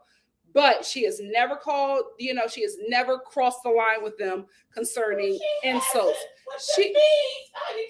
Okay. That's very surface. Oh, but they are fat shaming her and saying all kinds of things. And Derek does not protect her. And he allows his family to say those very nasty things about this woman. And then he'll be in her Instagram talking about he's ready for her. And she's like, I'm ready for you too, daddy, and all of this stuff. And I'm like, Monique, you need to make sure that your man is protecting you instead of doing all this jumping up and down on him. Make sure that they are nasty on Instagram. The things they say to each other, filthy. But I'm like, this man is not protecting you. He's allowing his family to say any and everything about you. And you're still just, I'm is wet and ready for you, daddy, and all of this stuff. While his sisters and his brother are talking about you being a BBW and just gross and disgusting. And he's not checking them. So you need to check him, Monique, because I just think that that's so wrong. I think that that's so wrong. So then we have a really touching moment where Derek talks to us, the audience, about how his mother was murdered, and him and his siblings get together and they go to their mother's grave, and, they let her know that they love her and that they're all keeping the family together. Very, very touching moment. Extremely unfortunate what happened to Derek's mother. Monique, from watching this little segment, I will say this, Monique, I don't know if you are as hood as Derek's family, but I'm serious. This is hood. Like, this is like the type of hood where you don't want to rock the boat. You don't want to get into nothing with these people. And you're cussing out the sisters, going back and forth. And I'm going to tell you something, sis, from what I've seen of you, I don't think you are about that life. But I'm telling you, his entire family is about that life. That boy said that his mother taught him the game. And you are sitting here going back and forth with these children that were raised by a drug queen pin. And I'm here to let you know, I don't think you have it in you to take them on. So if I was you, I would get out of this situation, because this is some hood stuff going on with this family. Walk away, mama. Walk away. And speaking of them being hood and rough, I will say they really do love each other. And I think that Derek and his family, they are very protective. No. They are very protective. They are very protective over each other, and they look out for each other. And I think it's just because of the way that they had to grow up. But there is love there. And I do think that there is some care here. But Monique, if you and Derek are going to continue on with this storyline, especially in Life After Lockup and beyond, he has to make them respect you in some kind of way. The way that they talk about your body is just horrible. And he needs to address that in some form. I don't think that you should address it, because again, I don't think that you are about the life that they are about. Leave it alone. I feel like you, your sister, your bestie will get jumped. Leave that family alone. That is all I wanted to say. What do you guys have to say? Well, I want to say that, they are from the hood. Derek and his family, they are from the hood. And it seems like... Hood. Yeah, it seems like Derek is the oldest. Yeah. And it seems like they rely on him. So when he was coming out of jail, the reason why they were so pressed, because they hadn't seen him or whatever. And he's the oldest. You know what I mean? It's his mother and them. So they were fighting for him, because who this girl you met in jail? Mm-hmm. Like, this is your family. Like, come on. Because he is the oldest, he is the head, and they look into him. And perhaps he was in jail when he was talking to them. When I get out, we're going to do this. When I get out, we're going to do this. Yeah, like I said, the family loves each other. They really, and really he got do. Like a little $9,000 that he had and all of that. They don't want him to waste that. No, we need that. First of all, let's just be very real. Okay? When you in prison and you got time on time, he was doing his good flirting and all that stuff. He said, listen, y'all. Well, he still got that correctional. Hold on. I forgot to talk about this. He still got that correctional officer and other women who are sitting himself. But I want to say this. What was on that video that Derek showed his brothers, because there was one video that he showed him, and it was one of the CEO that he was dating that was twerking for him, right? Then there was another flesh tone video that had a lot of movement. And I was just like, what are they showing us? I couldn't make it out. But what I could make out, I was just like, should we be watching this? What do you guys think? Go ahead, Toy. Star here. So, first of all, he was in prison. You know, these guys are looking for people to talk to. And Monique's sisters already told her. Because, Nikki, don't get me started. This was already falsified, okay? But all No. Monique sent him full body pictures. He knew what she looked like. All I'm going to say is she confirmed it on Instagram. When she first sent them, she sent them head up. Thank you, Mama Star. But she also sent him full body. Tell you, listen, it don't matter what she looked like. He needed help. And well, that's what he said. He said that she rides for him. When they weren't riding for him, she was riding for him. And he said that Monique is loyal. That's what he likes about her. Understand this, okay? There's a difference between a ride or die relationship, you know, and somebody using you for help. Monique is being used. When they went to that bank, one of them episodes, he talking about, where's the paperwork? I told you that. I was like, who are you? First of all, you was in prison. This ain't my job. Monique is being used. She is not no ride or die. But that's what you are saying. That's what you would do. Monique is okay. Monique is Robyn Dixon. She's okay with her situation. Her sisters are not okay with her being in that relationship. But she is. But it's not okay. So what you gonna do? No, she's not. No, Nikki, she's not coherent. She lost a child. She has not recovered from that. And she found somebody who she can take care of. And treat like a child. Listen, yes, she treats him. You know what? Like a child. That is a good point. She treats him. Yes, she treats him like a child, and that's what I'm saying. That's not no ride or die. Nobody want to be in that. No, he is getting service in a certain way where Monique is providing for him financially, and she is getting someone to take care of. It works out for the both of them. His family, that is like real love, and you are right. They saying, listen, you've been away, you are back home. You help us. Where's our $9,000? Okay. Where's our money? Like, and they make fun of her because she had some of his. But here's the thing: there's opposite conversations. True. The conversations that you have with your family, your intimate conversations, is different when he's telling her, and he's telling them. That's why he's keeping them apart. Just like he told them, "Don't come up here, y'all. When I get out." Anyway, let me get over to the Star family. Miss T said, don't quit your job if you're pregnant, especially if you are the sole breadwinner. But child, Spitzy said, hey, Mama Star. And hi, my love. And she's definitely being abused. I feel so sad for her. Speaking about Skylar. Yeah. We're all concerned. Blue Jay said, I hope whatever check that Skylar is receiving, that she can move into a better situation. I hope that mama lock her in and help her daughter get out. Yeah. I think the thing with them is that they don't get along. But I feel like, you know, they got to work something out. Skylar and her mother have to work it out because this is a sad situation. Smitty also said, talking about Justine, girl, when she quit her job, I was shook because sis, you need health insurance. Yes. Why would you quit your job? You need health insurance. Why would you quit your job? Yep. She needs to call that job back and get that job. Well, it seems like it seems like she's in a place where if she changes her mind, she can come back because her supervisor was like, "Are you sure?" And you said, "I need help. I need help. I can't even do it right now. I need Poor thing. Miss T said Michael can't even make rap hits at a house studio. When I saw where he pulled up to record his album, I was just like, Michael, you got to help your wife. You cannot go and pay for your wife's health care in cash and it not be looked at. Like, oh, Lord. Love Like You Are said, Michael and them AliExpress shoes not selling anything. People saying they AliExpress. Naya said, Justine quit her job before even going to the doctor. Yep, she was that her boss absolutely was trying to give Justine an out.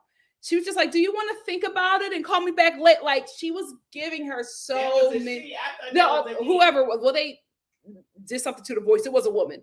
But they were trying to help her, but Justine did not want it. Justine did not want it.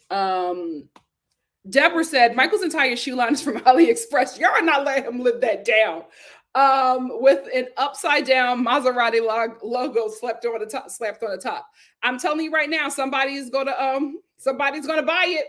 Tia Bia, they have a fan base. They are doing appearances, and I'm telling you, he is probably selling them sneakers at those appearances that he's doing. Some people said Justine, the trap queen, really thinks she's Big Ange from Mob Wives. Yeah. She thinks that, since he was able to get a car, he could take care of her. But I'm just like, girl, if you're pregnant, you're gonna need health insurance. What are you doing? Well, she sure did. Forever Blonde said no. Justine drove to her job and quit.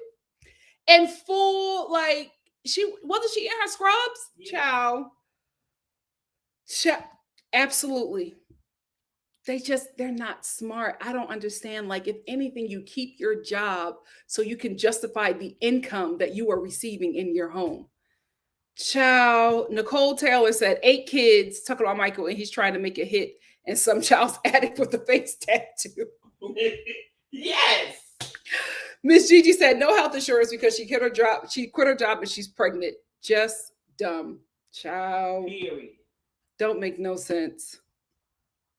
I think so too, Miss T. I think she also, like, there's no way that you just got pregnant, you look at the pregnancy test, and then you quit your job. I think she's always been wanting to quit that job. She was just waiting for him to get out. I think she had this idea in place when he bought her that car. No questions asked. Probably told her in jail, when I get out. Yes, but I don't think that Michael told her to quit her job. Blue Jay said they have a tell-all for talents, but I want Love at the Lockup, during and after talents and production. I have a tell-all in confessions, in confessionals. Star Family, what production tell-all doc would you see? I would really love for them to have a tell-all or a reunion. They absolutely need to have a reunion. Mm-hmm. Thank you, JB says what? You are correct, Mom. Justine has 2 sons and an older daughter. Yeah.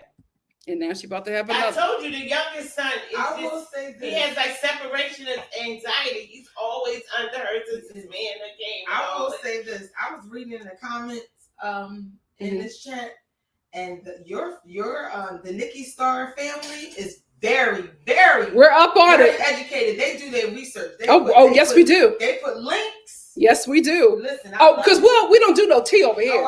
We have receipts. Oh, they have receipts. We have receipts. Miss Gigi 88 said, talk about Michael and his kids live in another state, so he can't work on his relationships with them. Child. Alex said it's given cheaper by the dozen, goes to Jonestown. Greta said, I refuse to watch this show, but your reviews on Love at the Lockup are hilarious. Thank you. Wendy said the heifer probably could have worked long enough to get on paternity leave. Yep. And keep her insurance from the job. They're not thinking. The bombshell blur said Michael got it. Like, is there a studio where we could drop some beats in my Nene voice and now he gonna be rich?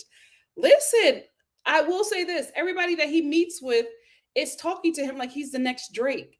So I'm not surprised that he believes that this rap career is going to take off. And you know what? It might just, you never know. Latino? I don't know. I think the family is Afro-Latino. I think so. I'm gonna tell you, they support. Or Trinidadian, because his dad looks Trinidadian. They support. Yeah, they do. Thank you for Dahlia said tequila, Hennessy, and champagne. That's a disgusting mix. I know they were tore up after that, talking about Eris. That's what she said, that she was drinking and she was tired and she didn't want to go. JB says the sisters were not wrong. You don't think that they were hostile to her for no reason? No. After listening to their brother, who they know is a lying alcoholic felon? Like, I would be like, you know what? Let me hear from her first. They called her and I just felt like their energy was wrong. Deborah said he was doing all that jumping off on the table and it didn't even move. Nobody paid him any mind. And I'm like, is he always like this? Child. He's the youngest, and they seem like they spoil him or whatever, you know. Yeah, I think like they're very protective over him. Whatever, that's how he does. Winds up in jail, and he does. He's very spoiled, and I think it's because of just their upbringing. They just protected him a lot. Miss Gigi said exactly. Cameron was wrong for telling his sisters that she didn't want to come. He should have had her back. Yeah, you're her husband. You're supposed to cover your wife, protect her. You didn't. And he told his family that so that they can go off on her. Yeah, but see, he was trying to have an argument with her before. Yep, Josie. Because he said, why don't you want to go? And then he's going to threaten her. I may not come back. You're doing her a favor. He's not even mentally stable. Don't threaten Iris with a good time. I mean, are we talking about this boy who proposed to her in front of the place he had just got released from? Please. She was happy. Oh. She was happy to receive that ring. Josie said Cam was wrong. The sisters were only reacting what Cam said to them. Yep. NTR said, love Cam's aunts. This show sure has a high percentage of women with chest tattoos. They sure do. Tracy says, stop the bus. The Star family, please like, share, and subscribe to the best live reviews on YouTube. I know that's right. Thank you, Tracy. Love you, Tracy. Love you. Nicole said, Cameron putting that whole shoe on the table had me dying. His aunt was like, oh, he losing it. I'm like, why is every woman in this family so gangster? Where are they from? I said, oh, they must have rented that place because ain't no way that any Black woman would have let that happen. He would have gotten jumped. It probably was an Airbnb. It probably was. Yeah, she was doing so much. She was giving her best Tyler Perry stage play performance. Like, Cam's aunt. I'm like, why are y'all yelling at him? And y'all know that he is drunk out of his mind. Y'all cannot have a conversation with him. What are y'all doing? What are y'all doing? The bombshell blurred said Cam shouldn't have told them she didn't want to come. True. Oh my goodness, we just got a comment. Hey, NikkiStar family. I just joined the live. I'm watching from Costa Rica. What's up, Costa Rica? I'm usually in UK. Glad I caught that I can still catch a live. Are you on holiday? I love these watching and also, traveling and joining. Thank you. Oh, that's the Star family. We travel. Thank we you, travel. Star family. Give me shelter. Said Mama Star is hilarious. Love you. Hilarious and wrong. Drewski said, my king. Said my king may be watching these. Maybe. Say a prayer, cousin. We will, Drewski. We will. Oh my gosh. I cannot stand y'all. You know what? Let's talk about that. Miss T said Cam lost his own wedding ring because his aunt was like, your wedding ring is on the table. And his sister was like, might be an omen. I love the sisters. I didn't agree with them this episode, but I think that Derek and Cameron, I love their sisters. I don't agree with them all the time, but I think they're good TV. Love Like You Are said, is Cam a blood member? Because the amount of red that he's wearing is sus to me. Maybe. Probably. I wouldn't be surprised if he was ganged up. Ryan said, unrelated, but Cam do be wearing a lot of red, and so does his fam. Probably. I wouldn't be surprised. I would not be surprised. But like Alex said, we're not in the business of speculating about affiliation here at NikkiStar TV. We go with receipts, but he does wear a lot of red. He does, unusually. Allegedly. Naya said, when he put that foot up on the table, I screamed, disgusting and nuts, and nobody paid him any mind. What's up, Josie? Josie said, I think Iris's parents are the primary caretaker of her daughter. Thank the Lord. That little girl is being raised by people with more sense than Iris could ever imagine. Yeah, whoever is raising her, she's in a really good environment, and I don't want Iris to take her away from that. That's all I'm saying. I don't want her to take her away from that because her daughter seems to be in a really healthy environment. She loves and respects her mother. Whoever is raising her is allowing her to have time with her. But I just do not want Iris to take that child from that stable environment and put her in a home with Cameron and that family. I don't think that's smart. I do not think that's smart. Spency said that baby deserves better. That short drunk man is scary. Not the man that's the same height. Spency also said Derek's family is messy and he got that nasty iPad like a child. Well, listen, they're the Jay-Z and Beyonce of this franchise, so we're going to see a lot of them. Derek and Monique, yeah, because they weren't supposed to be on Life After Lockup. Like, we've seen several trailers and they weren't in the trailer. Now you see the trailers for Life at the Lockup. It's all Monique and Derek. So I think they started, when they saw how popular they became, they started filming new stuff, because Monique even said that her and Derek weren't together. Then all of a sudden, out of nowhere, they're posting these sexy messages to each other on Instagram. So I feel like the show made them get back together, and they're going to cover them next season. Yeah, that photo shoot is promo. Rashonda said the sister said Monique was being transphobic, but the show cut it out. Where did she say that at? Send that to me. Send that to me, please. Because Monique, I will say, I was really shocked when they were showing what you was writing back to them on Facebook. You're not innocent either, Mama. Deborah said, notice how Derek didn't show one pic of Monique on the stolen prison tablet, but he did show the CEO. We talk about, yeah, she's shaking it for me. She's shaking it for me. I was wondering, was that her that they blocked all out naked? There was somebody that sent him some video that he was showing his brothers, and I was like, this is inappropriate. Give Me Shelter said the hate for heavyset women is no longer tolerated. Now, those Lego-shaped housewives, fair game, but not my big girls. They have it hard enough. Thank you. Give Me Shelter. Miss T said that Monique and Derek are just a show couple. I don't think it's real. I agree with you. I agree with you. have 2 super chats. I do. Okay, let me get to some newer comments. 2 super chat comments from Rashana and from Sup. Robyn said, LMAO, I'm going through a breakup. This live, it's giving me life. Thank you. Oh, you're so welcome. Well, You're so welcome. Forget whoever it is. You're better off. You're better off. They didn't deserve you, Robyn. That's right. Josie said, apparently Monique's people beat up Derek's sister. Monique might not be about it, but her family is. Oh, Lord. Oh, no. A hood war is about to start. And that's not right, because Monique's sisters don't even have nothing to do with this, and that's not right, Monique. No, but they tired of them talking about her sister. No, but Monique. But I feel like, oh, child, this is going to be messy. Tiara said, I feel like I'm sitting in the kitchen gossiping with. Yes, girl. Because that's exactly what's happening right now. Thank you, Tracy. Tracy said, shout out to the NikkiStar replay gang. Thanks for watching. Please remember to like this video, leave a comment, subscribe to the channel if you haven't, and share the channel to your social media. Subscribe. Thank like, you. and share. We have to read Rashana and some people. Yeah, I'm getting Rashana right now. Thank you, Rashana, for the super chat. A ching ching. Thank you. Rashana said, Michael's still having his drug money. The show, the shoes, rapping, all cover for that money. She can get Medicaid and live on drug money. Shout out to Rashana with the solution. I hope you're watching, Justine, because the Star family is helping you. Oh my goodness. So Rashana said, ain't no RICO charges here. Let's help Justine.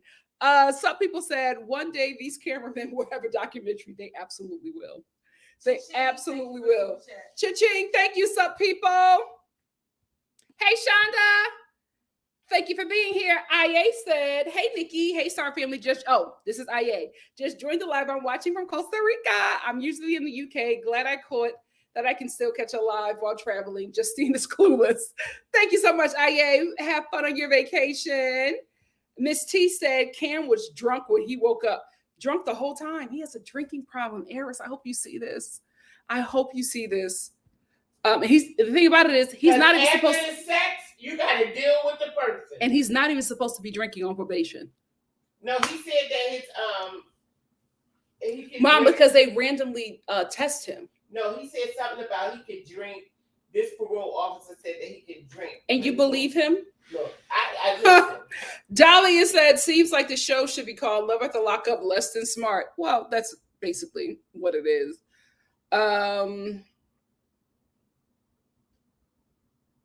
IA said, I am on holiday in Lebanon, but had to take the time out of the day to say hello to the fam. Costa Rica is a great place for Black people. I've heard that. I have heard that. That is absolutely on the list. What's up, Christy?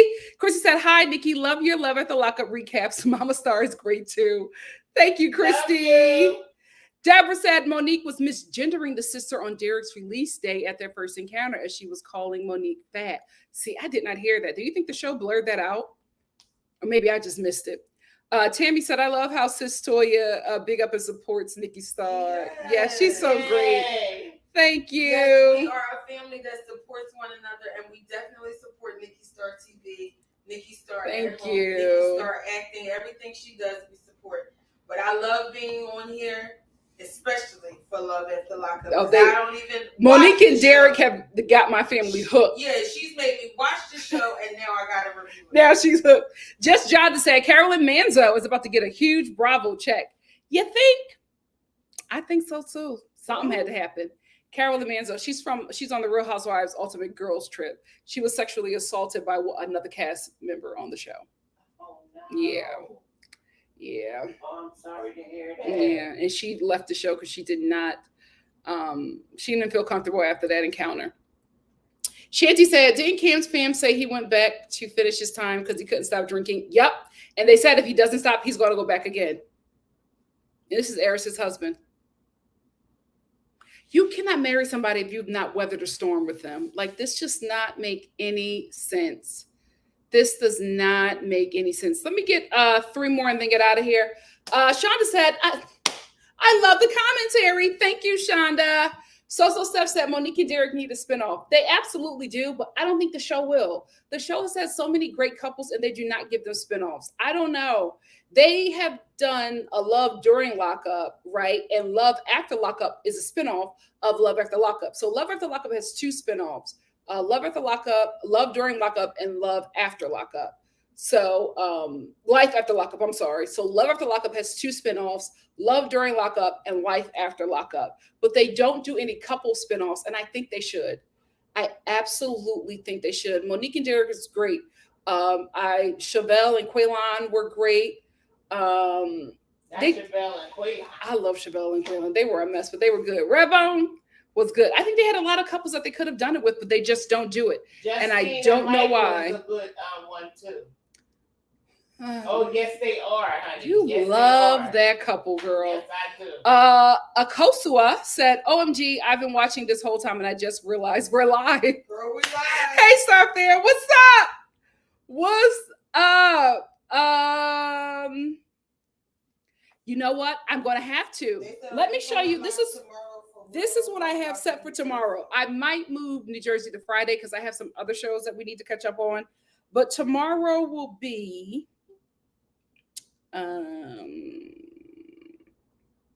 tomorrow, which is Thursday, is I'm going to do one live for the Real Housewives of Miami and Real Housewives of Salt Lake City, and then I'm going to do the Grammys with Arnold. Friday, I was going to do Drag Race, Married at First Sight, 90 Day Fiance, and The Bachelor, but I think I might have to break that up and get into the Real Housewives of New Jersey. So let me see. Thursday is set. Those are the lives that I'm doing for Thursday, but I think I want to reorganize Friday. Yeah. You guys don't know when I posted on Friday, but I got to put Jersey in there at some point. I really, really do. But I'm finally caught up on Married at First Sight, and we have got to talk. We have got to talk about that show. Ciao. Whoo, Lord. Yeah, I'm not surprised if he is. I'm not surprised. I am not surprised. Michael and Sarah. They keep saying it. They would have been great with the spinoff, but this show just does not give these couples spinoffs. I don't know why. What's going on with We them? have to watch. Listen, excuse me. Can I say something? Because this has been in this chat a few times. Derek's mother's murder case was featured on First 48. We gotta find that. Really? It's been in your chat several times. We have to watch that. Put a note on that. We will definitely check that out. We gotta watch Ciao. First 48, Derek's mother's. What was the mother's name? All I know is that she's a queen pin. Ciao. Give me something said you got to give Mama Star the real tea about Brandy and Carolyn as well. I will. Dope since 1986 about Carolyn and Brandy. She doesn't know who they are, so it would just take too long, but I'll give it to her. Dope since 1986 said, I just hope they never bring back Marcelino and Brittany. Guys, I think they will. I think we're going to see them again at some point. I think because they've ran out of stuff to talk about, we won't see them, but I think that Marcelino and Brittany are going to figure out something else, and we're going to see them again. Jazzy Girl said, I want Nikki and Mama Star to review Ready to Love. Yes! Mom, we have got to catch up on that this weekend. Okay. We will. Well, we will. Ask me out. You're never here, Latoya. In some shows, you can't talk about. Ready to Love. I don't produce that show. Okay. I do. I miss Chevelle too. I miss Chevelle too. Let me get NTR and then I'll get Alex. I will close out with Alex. NTR said the spinoff they need is marriage boot camp type show with all the. Oh my God, that would be great, NTR. That would be great. Like Love and Hip Hop, they just do a reunion and they just get all the interesting characters together and just do a reunion. Love After Lockup absolutely needs to do that. A Love After Lockup marriage boot camp. Oh my God. Amazing. You know what, Alex? Let me check. Let me get Alex's Venmo. Hold on. Jerry's mom was on first 48. Where is it? Where's the notification? Coming from her birthday party. I don't see a notification. This is tragic. Oh my gosh, my Venmo updated. Oh, here it is. Hey, Alex. Alex said, I'm judging anybody who was buying $70 candles unless it's Nikki.Star at home. Hope you made it to your P.O. box and got my little B-Day holiday care package. I will be going tomorrow, Alex. Thank you so much. I am going to check tomorrow. Thank you, Alex. Thank you so much. Drag Race is tomorrow, Shanti. We're talking about... No. This audience is amazing. They done gave me the episode. They gave you the episode? They done gave Look me it the up. episode. Drag Race is Friday, Shanti. Drag Race is Friday. 2014 episode title. This is a great audience. Love at the Love at the Lockup is already an insurance liability. They're fine. They are fine. Thank you all so much for giving us the episode. Now my sister's going to make me watch it. I'm about to watch it. We're about to watch it, so let me get up of here. Anyway, thank you so much, Star Fam. Love you. We have had a great time. I will see you guys tomorrow for the Real Housewives of Miami and Salt Lake City, and then we're going to do the Grammys with Arnold. And then Friday we'll get back to reviewing some of our favorite shows. But thank you all so much for joining me. I've had a great time. I've missed you. Your girl has a lot more time now, so you'll be seeing more of me. No. Yes, I do. I have a break until my next show. I don't have like multiple shows a week anymore, so we got some time. We got some time to catch up. Anyway, I love y'all, and I'll see you soon. Bye. Mwah. Oh my God, I can't believe we're about to watch that episode.